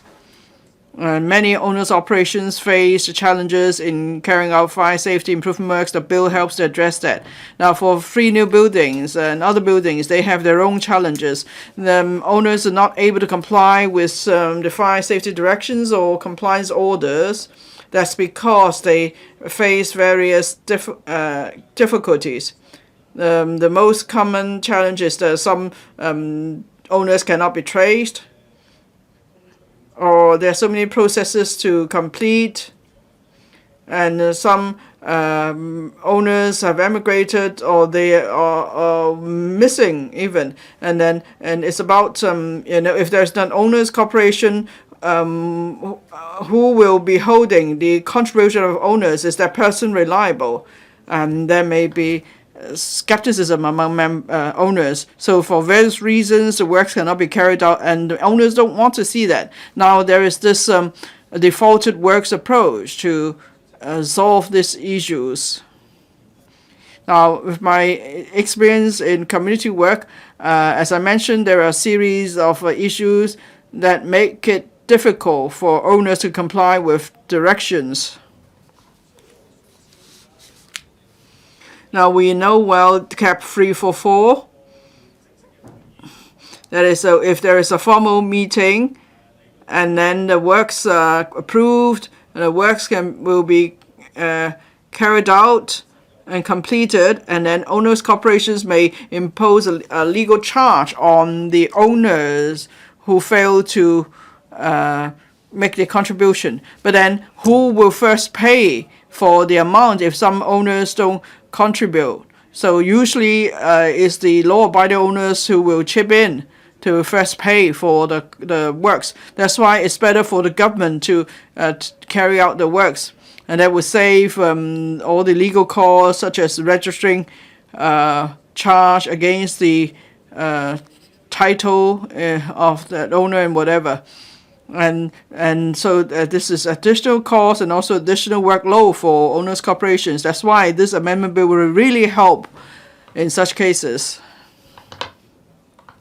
Now, I mentioned a number of concerns in the Bills Committee meetings. First, there will be strong demand for such work, defaulted works. Now, the government will impose a 20% administrative fee on top of the tender cost.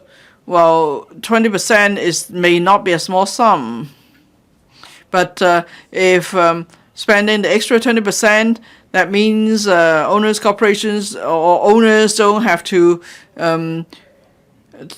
take up so much burden, and then the quality of works should comply with the requirements of the ordinance, so it may be well worth it. That's why we expect there to be strong demands for defaulted works. Now, the government informed that initially 10 or 20 target buildings will be picked for pilot implementation.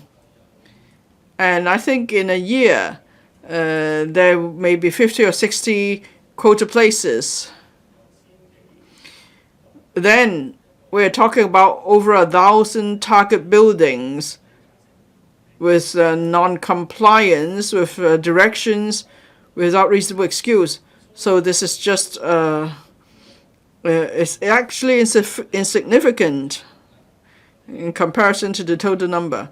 So I hope if the government has the capacity, it will increase the number of quota places so more buildings will receive help to comply with fire safety directions or compliance orders as early as possible. Another point.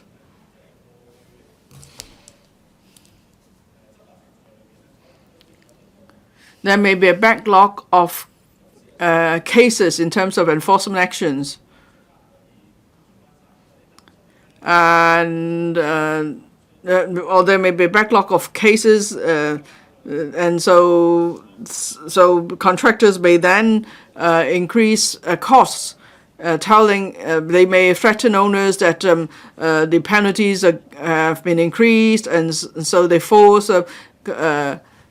contractors, contractors. So there will be strong demand for works, and contractors may cherry pick. They will only pick owners that offer a higher price.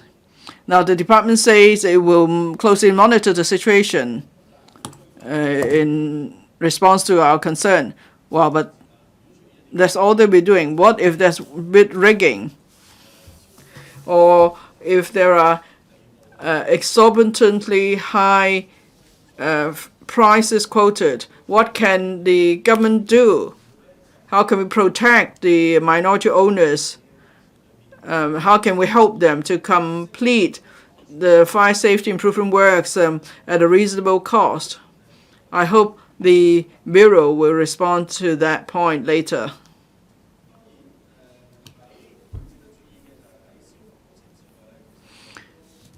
Now, we know that the government does not want owners to become reliant, although I mentioned there will be strong demand. The government has repeated time and again, it doesn't want to see reliance on the government for carrying out the works.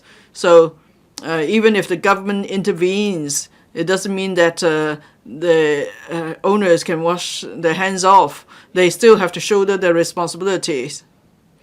This is to lessen the burden on government departments. And we need to educate owners to comply with fire safety ordinance and improve building management on their own initiative. Now, we are seeing an increasing stock of aging building, so there is increasing demand for fire safety improvement works.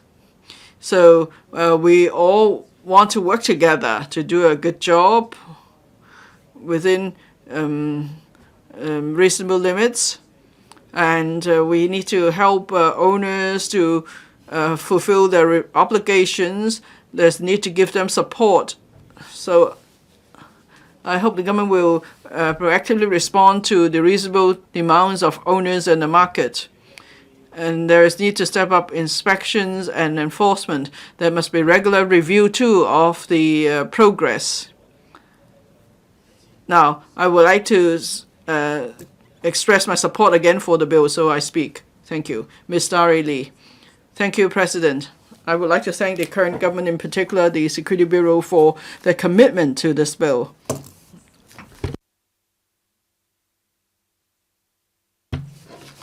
Now, the Fire Safety Buildings Amendment Bill has been something we've asked for decades. I'm a member of the Kowloon District. Over the years, I've been helping residents to help comply with fire safety orders and directions. So I have some experience in this respect.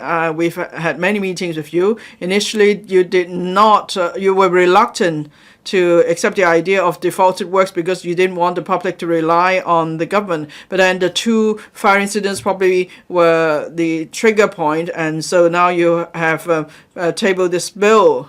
So defaulted works can be carried out, and I support the bill. Now, from your paper, we know that the Fire Safety Buildings Ordinance was commenced in 2007, July.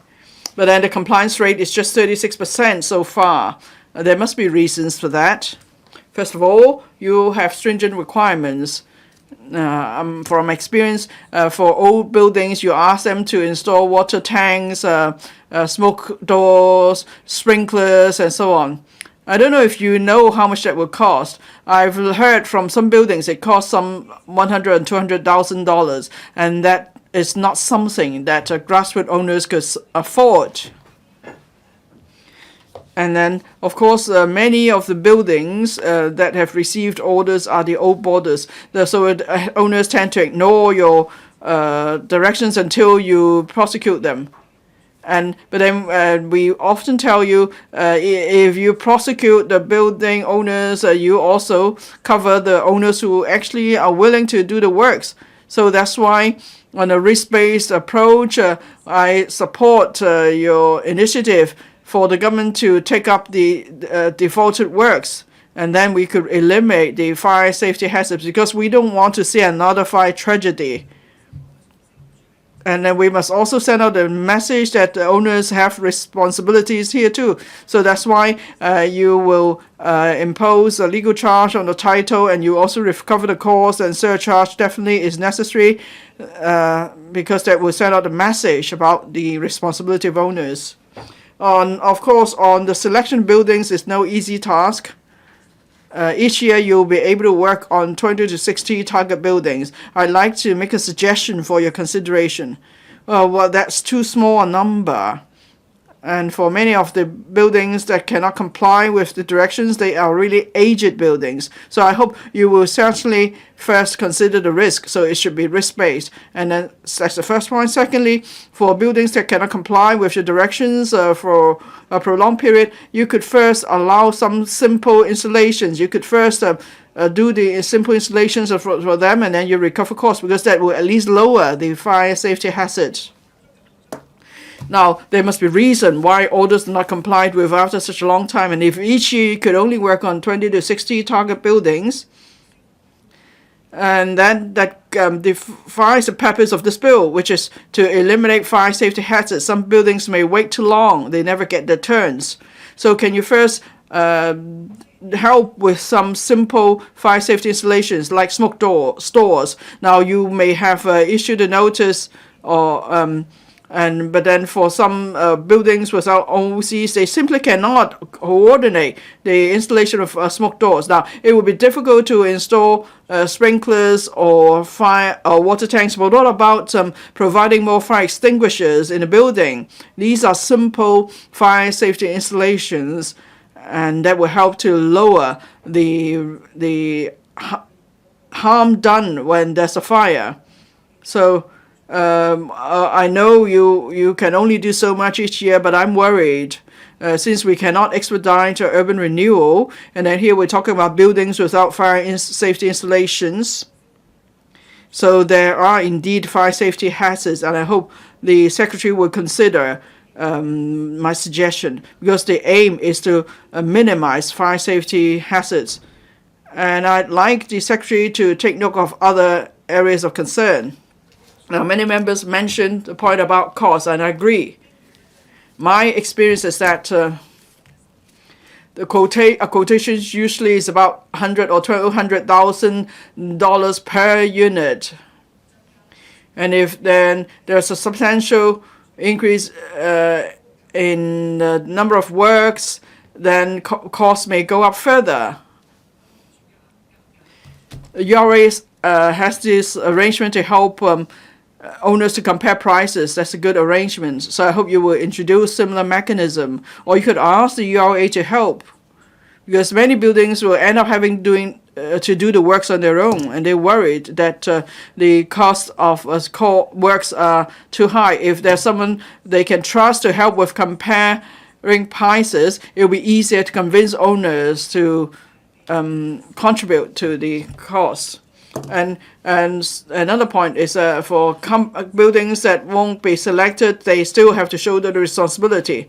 Now, I must commend the FSD. You are sending more staff to explain the policies and measures to residents. But then for owners in old buildings, they have limited knowledge probably. And so how can you work with community organizations or even the district office, and so that we could speed up the progress of works? I hope you'll consider it.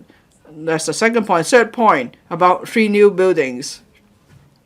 The policy address has proposed a joint management of buildings. That presents an opportunity for 3 new buildings. Now, if you ask 3 new buildings to install water tanks and everything in one go, it won't be easy. So perhaps you could do it in a progressive manner. And perhaps you could first help them to put in the simpler installations and work on the other installations later. That will also help to lower fire safety hazards. Finally, I hope you will explain more to the owners about the fire safety requirements. Now, I serve Wong Tai Sin Fushan Estate. It's actually not just Fushan Estate, but some estates have received fire safety directions from the Fire Safety Services Department. For example, in public housing estates, they have windows that promote air ventilation. But then all of a sudden, the FSD has asked them to block one window, so it doesn't. It makes circulation, ventilation, harder. Of course, that will lower safety hazards, but then in old public housing estates, they now enjoy good ventilation because of the opposite windows. And so I hope you will take this into consideration, and I hope you will adopt a more humane approach. I think it's not just one housing estate. There are other estates too with the same concern. Now, safety, of course, always comes first, and we know it's hard to argue with the FSD on safety. But at the same time, I hope the Bureau will consider what requirement is essential. And you must also learn about the concerns of residents. I hope you will explain your policies better to the public. And if there's no impact on safety, I hope you will exercise some discretion, so residents could take alternative measures. Then they could comply with safety direction. At the same time, it won't substantially affect their day-to-day lives.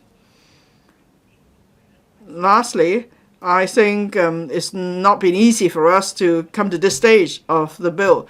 I thank the Security Bureau and the FSD for their commitment. I hope after the passage of the bill, you will do better coordination in the actual operation of the bill, of the ordinance. And as for fire service installation contractors, you need to make sure there is a bigger supply. Otherwise, I'm really worried costs will go up.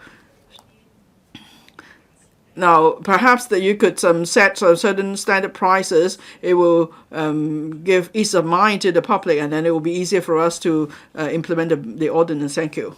主席， Mr. Chan Hock-Fong, President, how many decades do we have throughout our lives?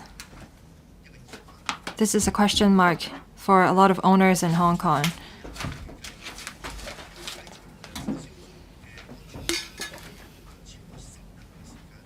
Some owners spend 10 years time to comply with orders and directions.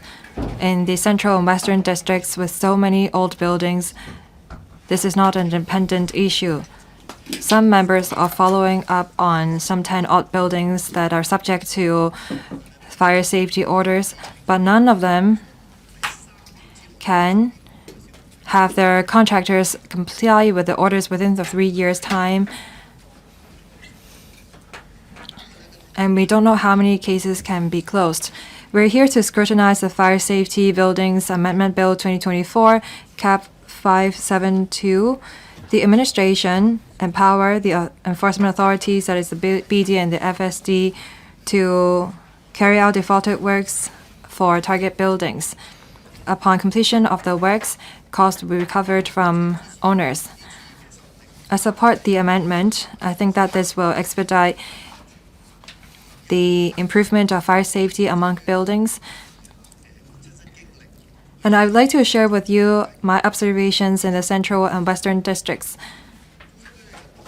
In Central and Western District, there is an old buildings with less than 80 units.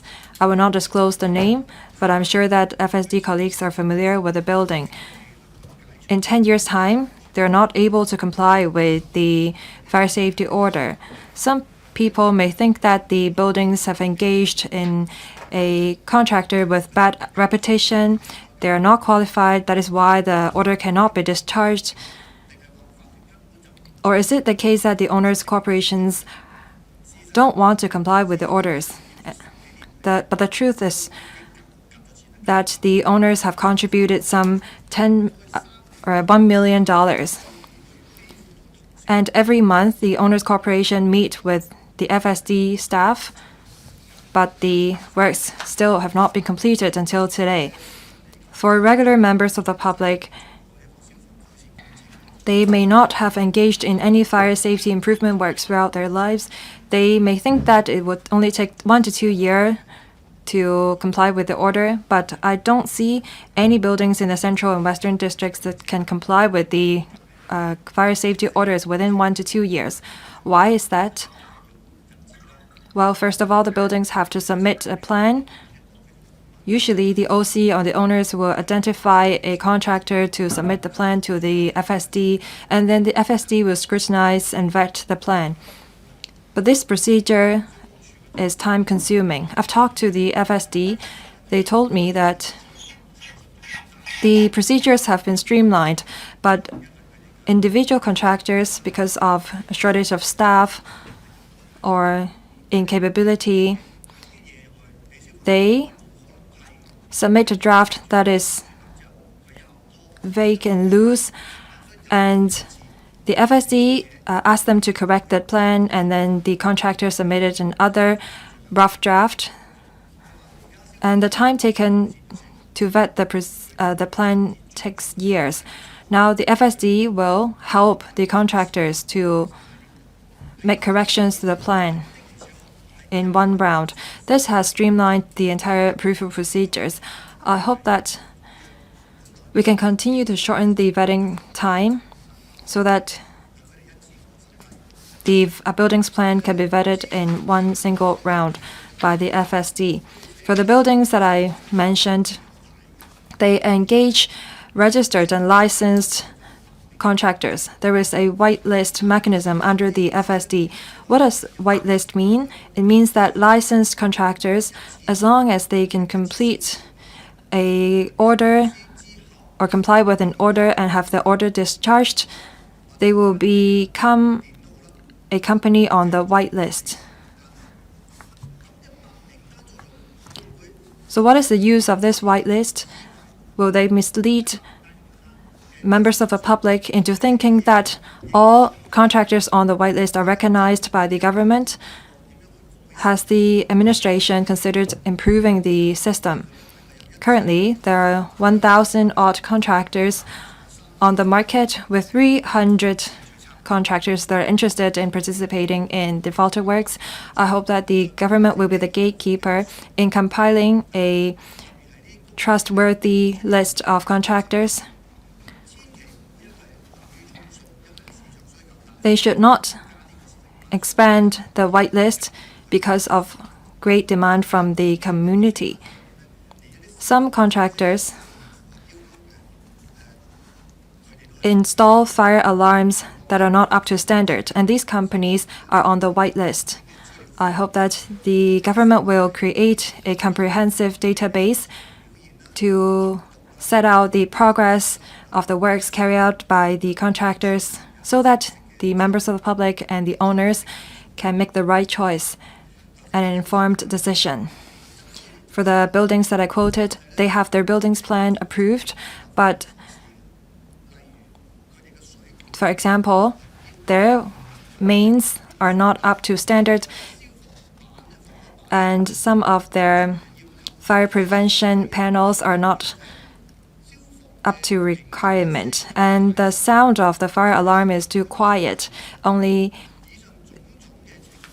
the flats in the same door can, in the same floor, can hear the alarm. The FSD examined the works of the contractors together with the owners' corporations, but the contractors argued with the FSD staff. From these incidents, we can see that if we don't step up monitoring of the fire safety contractors, we cannot really improve the fire safety standards of old buildings. I hope that the government, the Security Bureau, and the Fire Services Department will step up control of the work quality of the contractors and kick the black sheep out of the whitelist so that members of the public can choose the right contractors. President, in the Central and Western districts, we have a lot of aged buildings and old tenement buildings.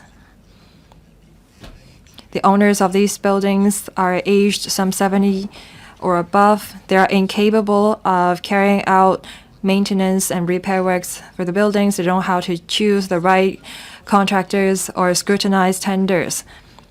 This amendment bill will help those who are incapable to maintain their buildings. I commend the administration for that. I think that the administration should prioritize owners who are incapable but are motivated to improve the fire safety standards of their buildings.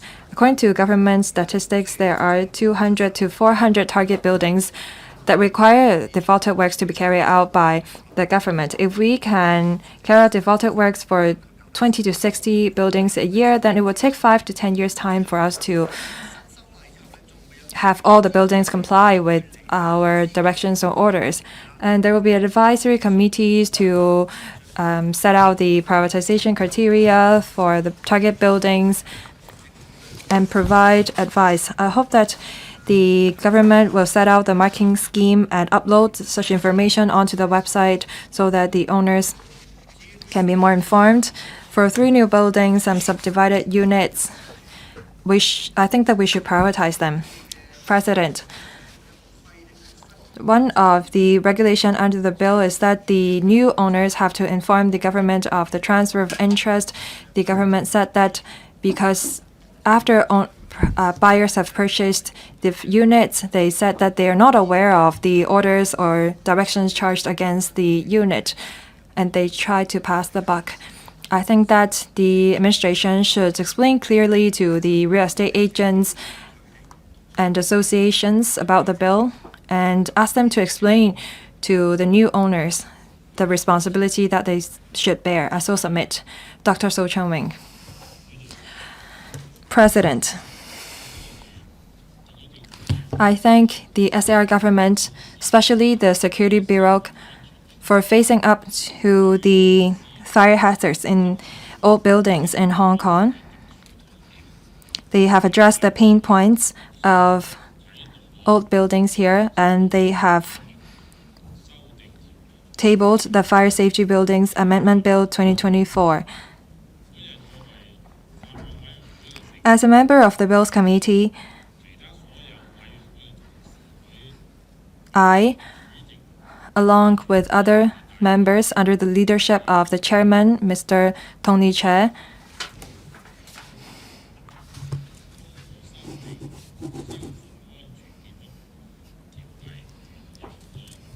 scrutinize the Fire Safety Buildings Amendment Bill 2024 through empowering Director of Fire Safety and the Director of Building to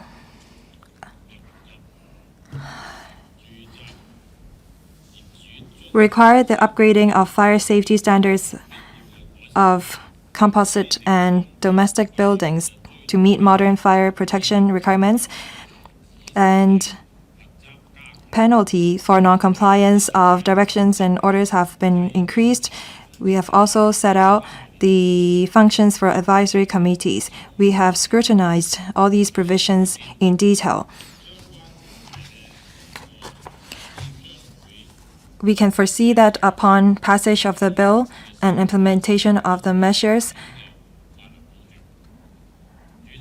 fire safety standards of buildings can be enhanced. One of the highlights of the bill is that the enforcement authorities will be empowered to carry out defaulted works. By having this defaulted work mechanism, we are not encouraging the owners to completely rely on the government, but this mechanism can cater to the problems of fire hazards in 3 new buildings and old buildings across the territory. According to the LCO Secretariat's statistics in June this year, as at end 2023, buildings aged 50 or above amount to 10,181. That account for 23% of the total number of private buildings in Hong Kong. Some 4,400 buildings are aged over 60.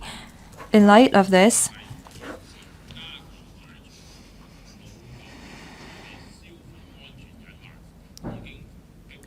we have to amend the bill to alleviate or lessen fire hazards in old buildings, and we should enhance efficiency of defaulted works, and we have to also make it cost-effective. In legal, well, I think that in order to make sure that defaulted works is effective, and in order to discourage the owners and corporations and the owners to lie flat, the administration should strike a balance. On the one hand, the government should assess the capability of the owners and owner corporations. They should encourage the owners to fulfill their responsibility. They should not carry out defaulted works blindly. Also, we should accord priority to safety and risk, and we should be flexible to ensure fairness, especially for 3 new buildings and buildings with zombie owners corporations and owners corporations with a lot of senior members. Now, on the issue of title encumbrances, the bill should strike a balance between public safety and personal rights of owners. For example, if some owners have gone missing or become out of reach, and as a result, a legal charge was imposed on or against the building, this is not fair to other owners. I hope that the government, when they implement the measures, review the effect of them and take into account the actual circumstances, make adjustment where necessary to make sure that the ordinance is fair. According to the administration's reply to the member's question, there is still room for improvement in terms of enforcement strength. As said, February 2024, the FSD and the BD have issued over 360,000 fire safety directions. However, only 3,600 cases have been prosecuted without reasonable excuse. In the first 6 months of this year, the number of prosecutions have increased 3 times compared to last year. But the number of directions issued to the prosecution, well, the ratio is still very low. If this situation persists, the public may question the enforcement strength and deterrent effect of the bill. Furthermore, I support the increase of penalty to make the bill and ordinance more deterrent. But the premise of increasing penalty is effective enforcement. So I think that the government should review the enforcement actions they have taken and increase the ratio of directions issued and enforcement actions taken. Lastly, in terms of delivery and service of orders and directions, there is no change under the bill.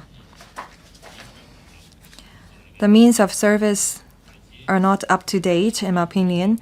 So I think that while maintaining facsimile transmission, the government should increase and introduce more means of serving documents to owners. For example, SMS or mobile applications. This will facilitate the serving of documents and enhance efficiency. Overall speaking, Fire Safety Buildings Amendment Bill 2024 can enhance fire safety in old buildings, improve the legal framework, and enforcement actions. This is the first step, but I think that in terms of enforcement, we should review it and continue to improve the measures to make sure that it can safeguard public safety and protect the legitimate interest of owners who fulfill their obligations. I so speak in support of the Fire Safety Buildings Amendment Bill 2024. 請交發言。 Mr. Peter Shield. Thank you, President. In recent years, in different tenement buildings, from time to time, we saw unfortunate accidents. Say in 2023 September, 3 lives were claimed. On Chartres Road in Chunwan, 1 life was claimed. In 2024, in the Lucky House, 5 lives were claimed and 40 persons were injured.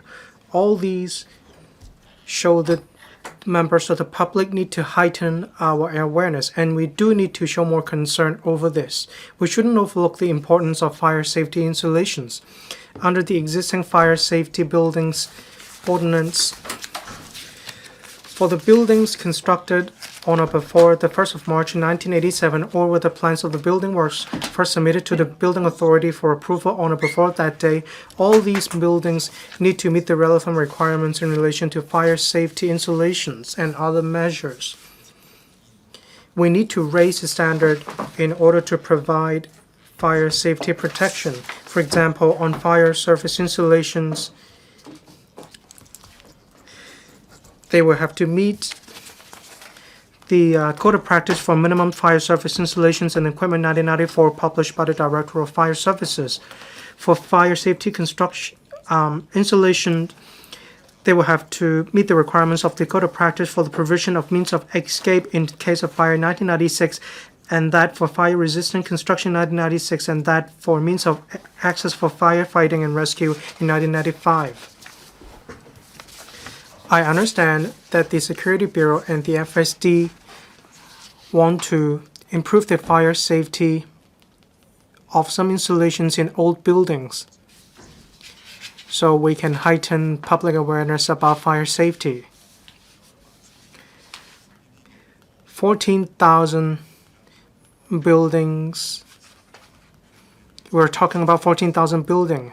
They have inspected 11,000 buildings. For the issuance of FSD and those of and those directions issued by the Buildings Department, a total of 380,000 were issued, but only 30% or so complied with these directions. In other words, 2/3 of these buildings haven't acted on the suggestions made by the FSD to improve their fire safety installations and the construction of their building. I mean fire safety construction. So what can we do if they do not improve the fire safety? There are many SDUs in Hong Kong.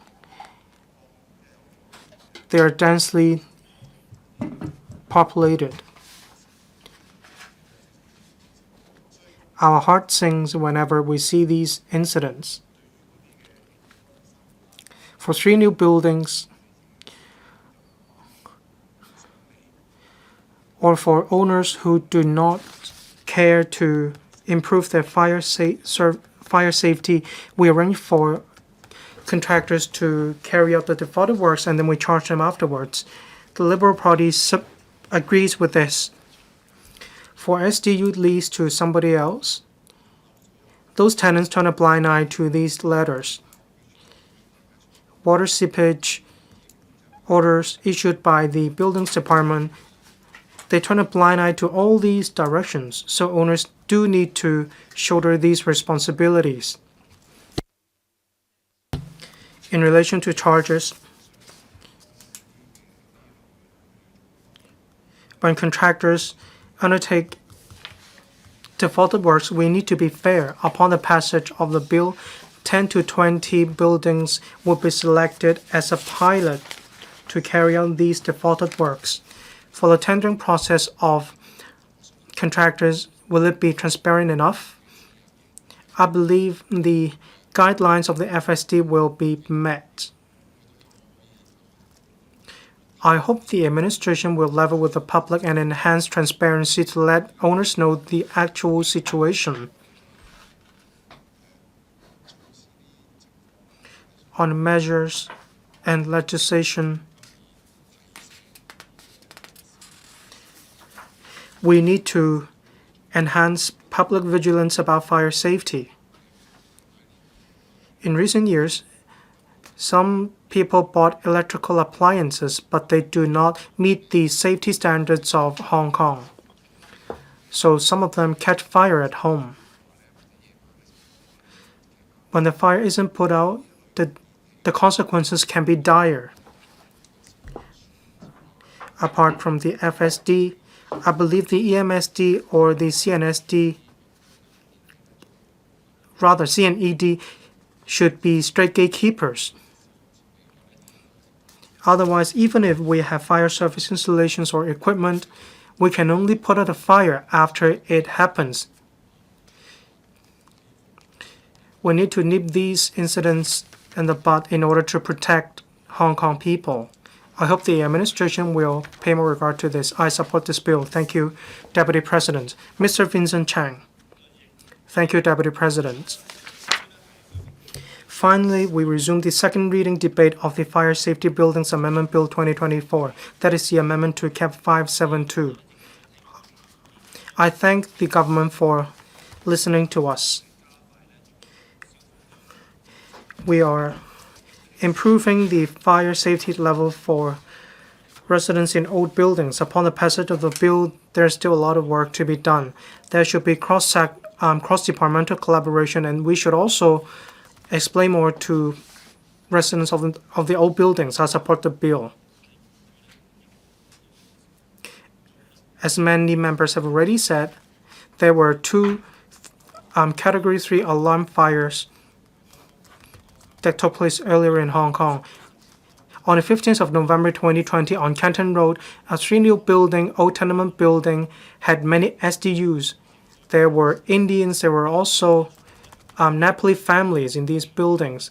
There was a ritual with an unlicensed restaurant.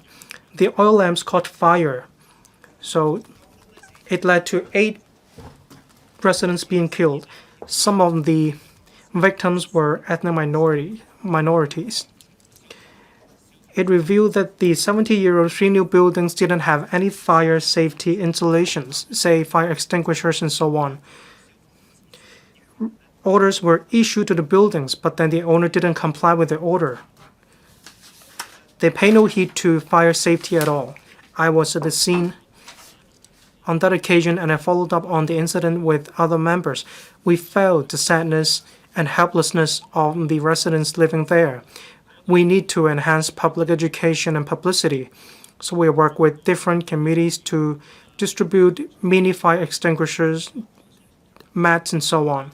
We did a lot on public education, but the incident highlighted the fact that when owners didn't comply with the fire service installation requirements, the consequences can be dire. Is there any room for us to make reference to the Operation Building Bright 2.0 to carry out defaulted works and the relevant repair and maintenance works?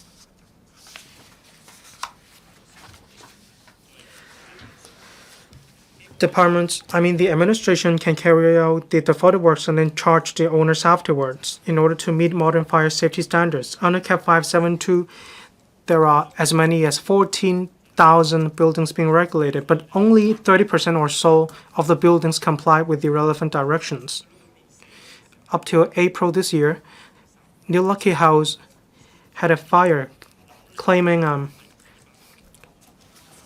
5 lives and 40 people were injured. There were guest houses, there were SDUs.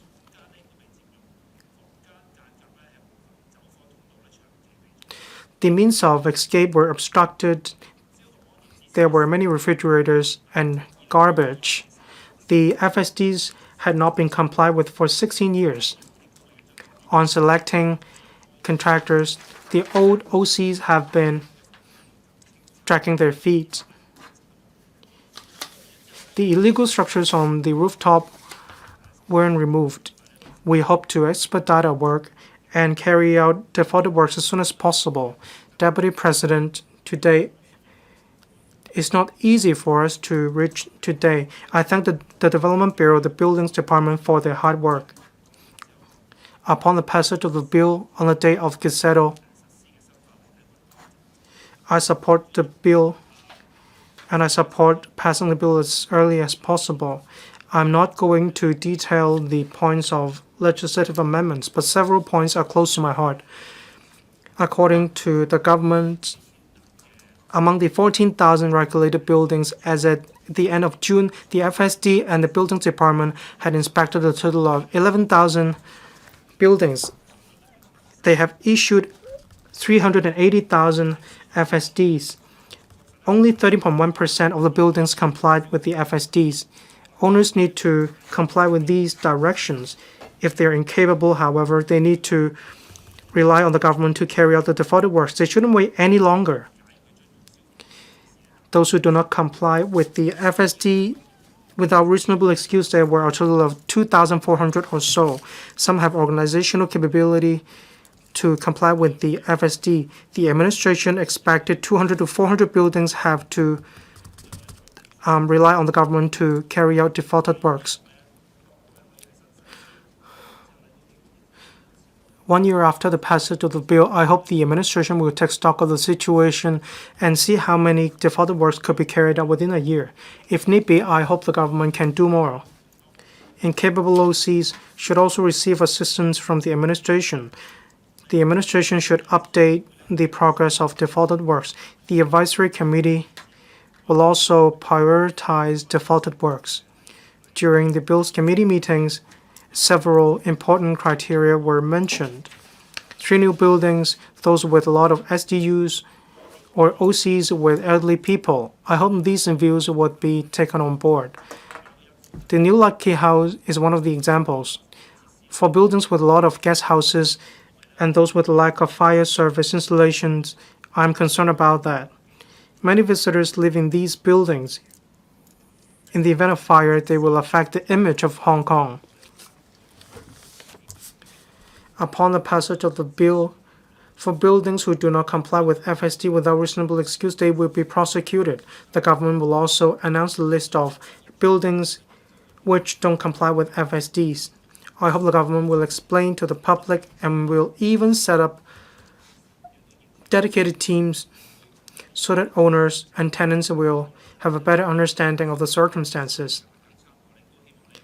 The price reference should also be made available to owners through different means. The URA launched a fire safety improvement work subsidy scheme with funding to the tune of $2 billion. $4.4 billion have been spent. $1.1 billion are unused. Deputy President, I speak in support of the bill. Upon the passage of the bill, I hope we can raise fire safety in the community. Owners should also be made to shoulder their responsibilities in order to raise their fire safety awareness. Thank you. Dr. Ben Chen, thank you, Deputy President. A few years ago, whenever there's a fire with fatalities, we would always be so worried, especially, in areas with a large number of subdivided units like Tsuen Wan, Kwai Chung. We are always worried when there's a fire because these are old districts, and we're talking about old buildings without owners, corporations. Even if there's a fire safety direction, there's no way they can comply with it. Very often, after owners receive direction, they will approach us to see if they can form an OC. Then we know how difficult it is. And I and my team have made suggestions to the administration. Can we make reference to the approach of the Buildings Department, and the government could take up the defaulted works on behalf of owners? The Bureau agreed to consider it. And finally, today we have this bill making that possible, and I thank the Bureau for their effort. I thank them for helping owners to address the issue. Now, I'd like to express 3 points in relation to my concern. First, after the passage of the bill, of course, there will be some buildings picked for pilot project, but then there are so many target buildings with issues, and the number is so huge, we're not able to follow up on all these buildings. So there may therefore be a strong demand. Now, there are over 1,000 registered fire service installation contractors, but not all of them are very active. From what I understand, there are just about 300 to 400 registered fire service installation contractors who are active.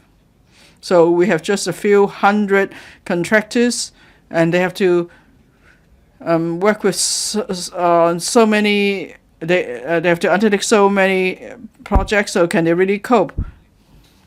And will prices go up as a result? I'm really concerned about that. We're talking about a large number of works, and how can the contractors cope? And then another concern is maybe. First of all, before the works can be commenced, there's need to approve the plans. And we're talking about so many buildings, and for each building, they have to submit plans to the FSD for approval. So does FSD have enough manpower? So, if we want to speed up, can we speed up the approval of plans? So then there will be early compliance with the order. Does the FSD have sufficient manpower? So after the passage of the bill, I hope the Bureau will pay attention to that. That's about manpower resources. That's the first concern. Second point, while some buildings were prosecuted, and then the owners are fined, but the elder owners come to me to say that they actually want to get the works done, but then most of the owners could not be contacted. And maybe some owners just rent out their units. Some owners may be living overseas, so they cannot really contact all the owners to complete the works. So prosecution is not the only way to address the issue. Now the government will carry out defaulted works. Still, the government has limited resources, so owners have to rely on themselves. So are there any compromise options for these owners? Or if the owners are to be prosecuted, Can we prove that they do have the capacity to carry out works? They simply won't do it. So are you going to sue all owners? So, and then if these owners want the government to carry out defaulted works, can the government handle that? So I think you have to pay attention to this point too. The third point, sometimes it's all about communication and helping the owners. Some of these buildings, they may have an OC, but it's not very active. It's just probably the members are just a few elderly owners. They can't really get anything done on their own, so they need help. So after the passage of the bill, someone needs to help the government. Now, of course, local organizations are best placed to help because they know the situation well. So the government needs to expand its support network. The government should invite certain local organizations to help with this exercise. And then we could win over owners, and then we can make sure the work could be carried out without hiccups. At the same time, there could be help to owners, because we need to properly communicate with owners. So owners need to know that the government is trying to help. So I hope the Bureau will work with local organizations. And then buildings owners could complete the works as soon as possible. So I speak. Does any other member wish to speak?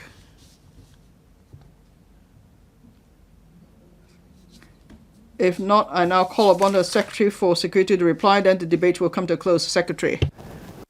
President, first of all, I would like to express my gratitude to members for their invaluable views and support for the Fire Safety Buildings Amendment Bill 2024 during the earlier second reading debate.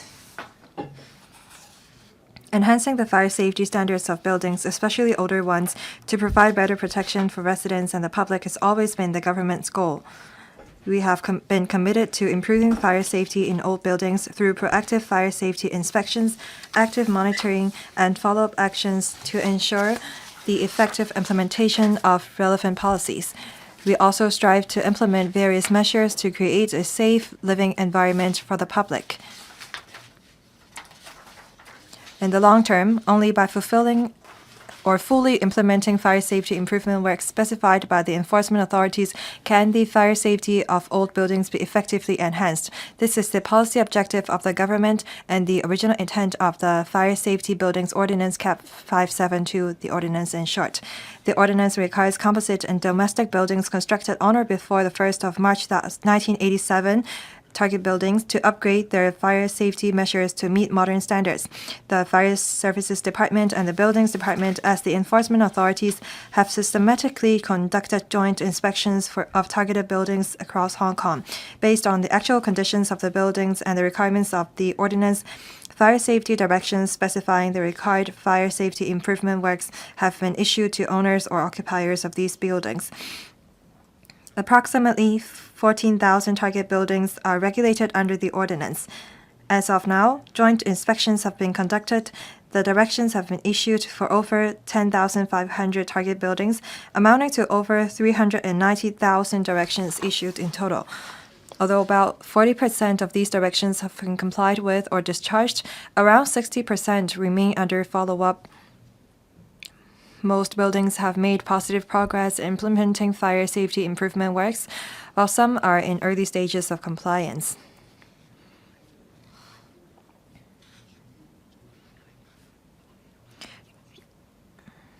To address the challenges, the government will continue to actively support these buildings by providing various forms of assistance, including financial subsidy schemes and technical support. However, some buildings owners, particularly those of 3 new buildings, buildings without owners corporations, residents, organizations, or property management companies, face difficulties in organizing the required works.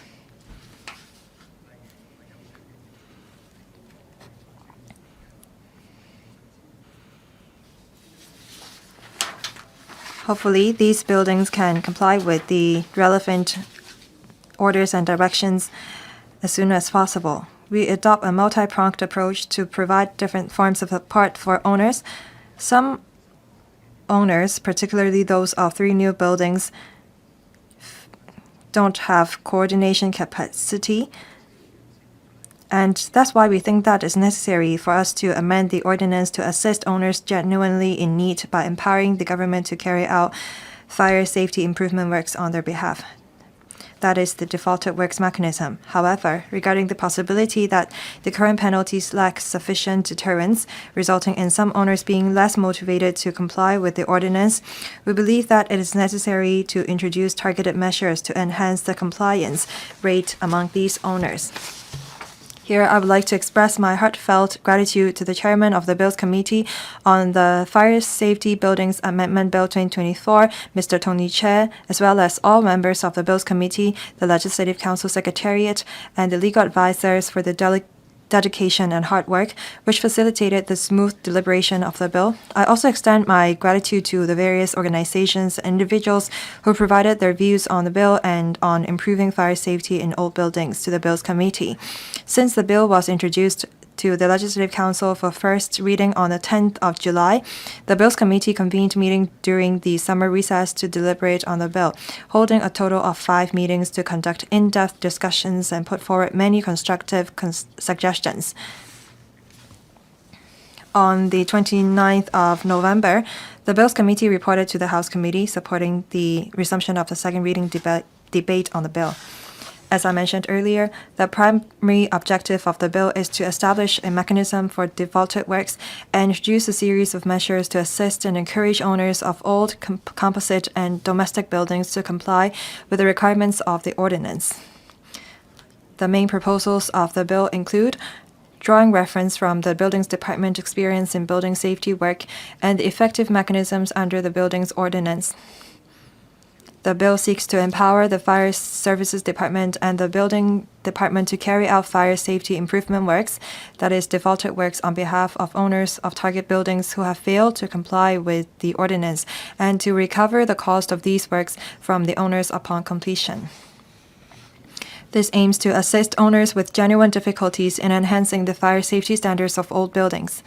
The bill also proposes to include provisions in the ordinance to prevent obstruction of enforcement authorities in carrying out defaulted works, with penalties for obstruction set at a maximum fine of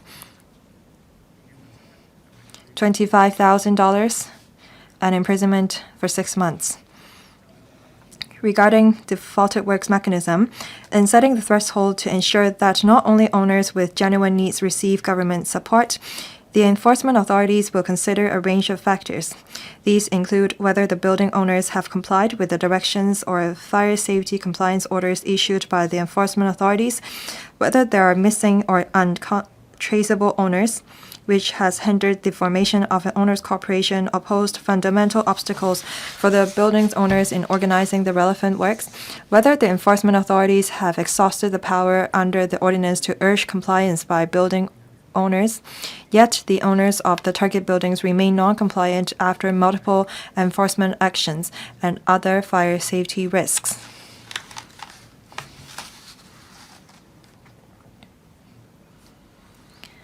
In determining the prioritization criteria for defaulted works, we believe that they should be clear and objective. They may include factors such as building's age, the number of floors, whether it is 3 new buildings without an owner corporation, residence organizations, or property management, whether it has a single staircase design, other fire safety risks, the ownership status of the building, and the number of prosecutions against the relevant owners. After considering the industry's capacity to undertake these works and the intention of the relevant parties, the enforcement authorities will review and decide on the number of defaulted works to be carried out each year, their priority, and when the works will be conducted for the respective buildings. To enhance owners' compliance with the ordinance, we propose the following. First, empower enforcement authorities to register non-compliance with the ordinance against the relevant property in the land registry, commonly referred to title encumbrances. This will enable prospective property buyers to be better informed of potential legal liabilities while providing an incentive for owners of target buildings to fulfill their statutory obligations and preserve the value of their properties.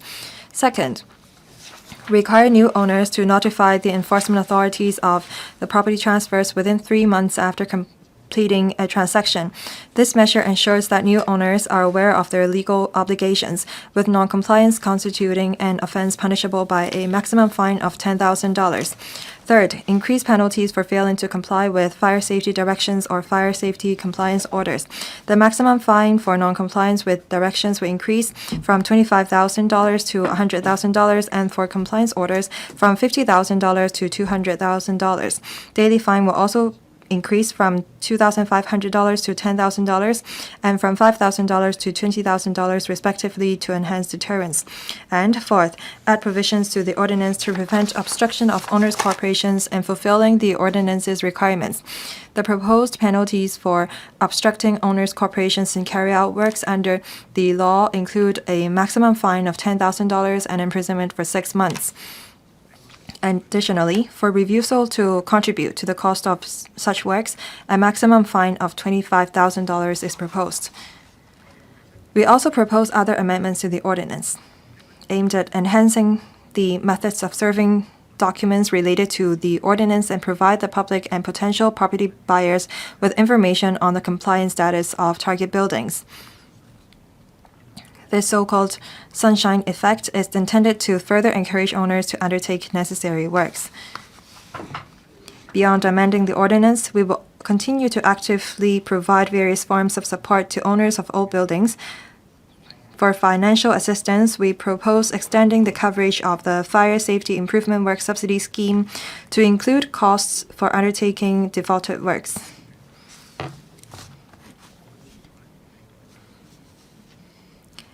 In addition to allowing eligible owners to apply through owners' corporations under the current arrangements, owners unable to form a corporation due to exceptional circumstances such as missing or untraceable owners will also be allowed to apply.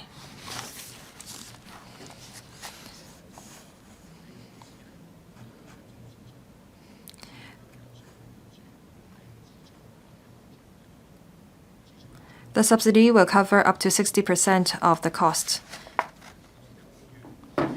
Some members talked about the KPI for defaulted works, that is, upon passage of the bill, how the pilot scheme to be proposed by the enforcement authorities. We will identify 10 to 20 target buildings for defaulted works. When we implement the pilot scheme, the enforcement authorities will continue to monitor the implementation of the defaulted works mechanism, and we will keep in close communication with the relevant departments and review the effectiveness of it to make sure that the mechanism is effective. We will also look at the capacity of the trade before deciding on the number of defaulted works to be carried out each year. And we will formulate a long-term strategy for the defaulted works mechanism to help owners in need to enhance their buildings. We estimate that we can carry out defaulted works for 20 to 60 target buildings per year. The government may only be able to carry out defaulted works for some 20 to 60 target buildings per year. We believe that upon passage of the bill, some owners of buildings, in order to avoid a paying surcharge, will comply with the orders or directions on their own volition. When we select target buildings for defaulted works, well, some members said that we should look at the conditions of the owners' corporations. Are they zombie OCs? Some members said that we should see if there is any fire hazards in buildings, such as if they are subdivided units. These are great suggestions. We think that in the identification of the target buildings, the criteria must be clear and must be objective. We should look at the building age, the number of floors, if the buildings is a single staircase, and if it's 3 new buildings, and the number of times the owners have been prosecuted along with other fire safety hazards. The enforcement authorities will make reference to the advice given by the advisory committee and their prioritization factors before formulating a marking scheme to accord priorities to different buildings. And we will also consider the capacity of the trade along with other factors to decide on the number of defaulted works to be carried out, the priority of different buildings, and so on. Some members talked about zombie OCs and OCs with a lot of elderly members. We have some solutions. The HAD has a mechanism to help members of OC to convene meetings, and there is also a in-house social service team under the buildings department, and there is also a building improvement community support team under the FSD. All these teams will provide support to the owners' corporation. Some members said that we should provide a one-stop support service for owners, and this is what we're working on. We want to provide support to owners of old buildings so that they will comply with our orders and directions. The FSD has established a building improvements community support center to provide a one-stop service to owners. Upon receipt of the directions, some owners of old buildings may not know where to start. The support center will offer assistance to the owners. They will tell them about the requirements under the ordinance, and they will help the owners to coordinate and reach a consensus. They will also help them apply for financial assistance from the government and apply for smart tender services from the URA. They will also brief them on the buildings plan approval procedures. The support center offer various forms of services. The center will also help the owners to apply for various services, such as the smart tender services of the URA. When necessary, the center will relay the cases to relevant departments for follow-up so that they can comply with the relevant directions and orders. The support team will fully help owners to complete their improvement works progressively so that over the long term we can improve the overall fire safety level of old buildings. In the future, if owners want to know more about the defaulted works mechanism of the government, and if they want to seek advice, they can talk to the enforcement authorities or the support center. The FSD has been proactively offering technical support to owners' corporations. We have rolled out a series of facilitation measures, and we have dispensed with the requirements of installation of water tanks so that buildings can comply with the directions and orders as soon as possible.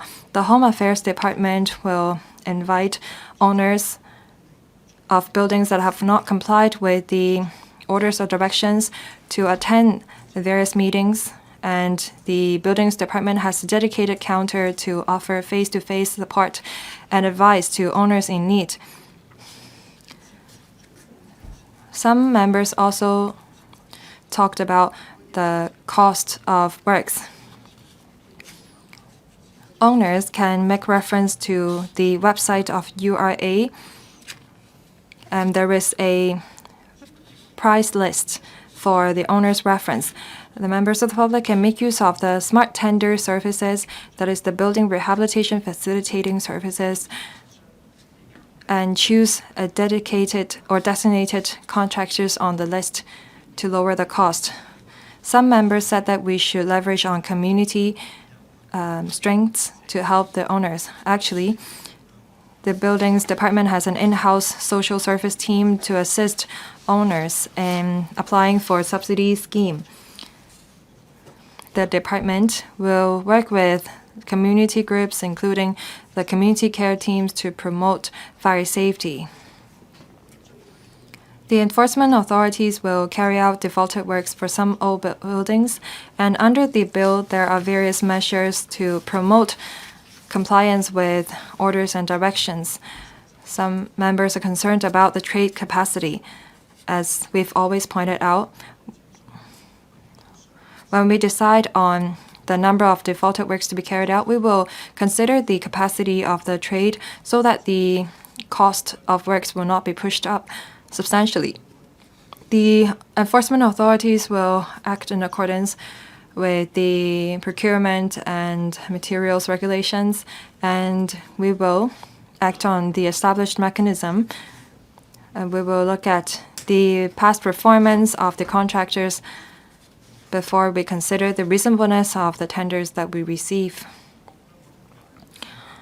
There are about 1,000 licensed fire service installations contractors. Some 300 contractors said that they are interested in carrying out defaulted works under the ordinance. The Fire Services Department on their website update the list of licensed fire services installations contractors that have completed the works. There are some 90 contractors on the list for owners' reference. We believe that there will be more registered fire service installation contractors that will be available. On the one hand, this will offer more opportunities to contractors on the market, and this will also encourage more players to enter. Some members are concerned about unfinished works of contractors. We have a mechanism to regulate and monitor the work of the registered fire service installation contractors. When these contractors are convicted by the court, the FSD will refer the case to the disciplinary panel of the FSD. The panel will, depending on the seriousness of the case, and they will reprimand the contractor or even remove the contractor from the register. The FSD has a marking scheme on illegitimate contractors. The FSD will deduct points from non-compliant fire installations contractors. The FSD will step up inspections of fire services installations for non-compliant fire services installations contractors. Some members also talked about the registered fire engineer scheme. The FSD is making reference to the practices of other countries in order to formulate a subsidiary legislation and the code of practice. The FSD in Q1 of 2024 has conducted a trade consultation on the code of practice for the registered fire engineer scheme. The trade in general support the scheme. Now, in terms of the details of the scheme, we are working things out, and hopefully within this term of the Legislative Council, we can table the proposed subsidiary legislation. I wish to emphasize that the maintenance and proper upkeep of private buildings, including undertaking required fire safety improvement works, is the responsibility of property owners. The government will only step in to carry out defaulted works in exceptional cases. Through the targeted measures introduced in the bill, including the mechanism for defaulted works and other related measures, we aim to assist owners genuinely in need to comply with statutory requirements and increase the self-compliance rate of owners. These measures will improve the fire safety of old buildings, enhancing public well-being and providing safer living environments for residents of old buildings. These efforts are both necessary and urgent. President, I move that the Fire Safety Buildings Amendment Bill 2024 be read a second time. I urge members to support and pass the bills as well as the amendments that I will move later, to improve fire safety in old buildings and create safer living conditions for the public. I so submit. Thank you, President. I now put the question to you that the Fire Safety Buildings Amendment Bill 2024 be read the second time. Will those in favor please raise their hands? Those against, please raise their hands. I think the question is agreed by a majority of the members present. I declare the motion passed. Fire Safety Buildings Amendment Bill 2024. This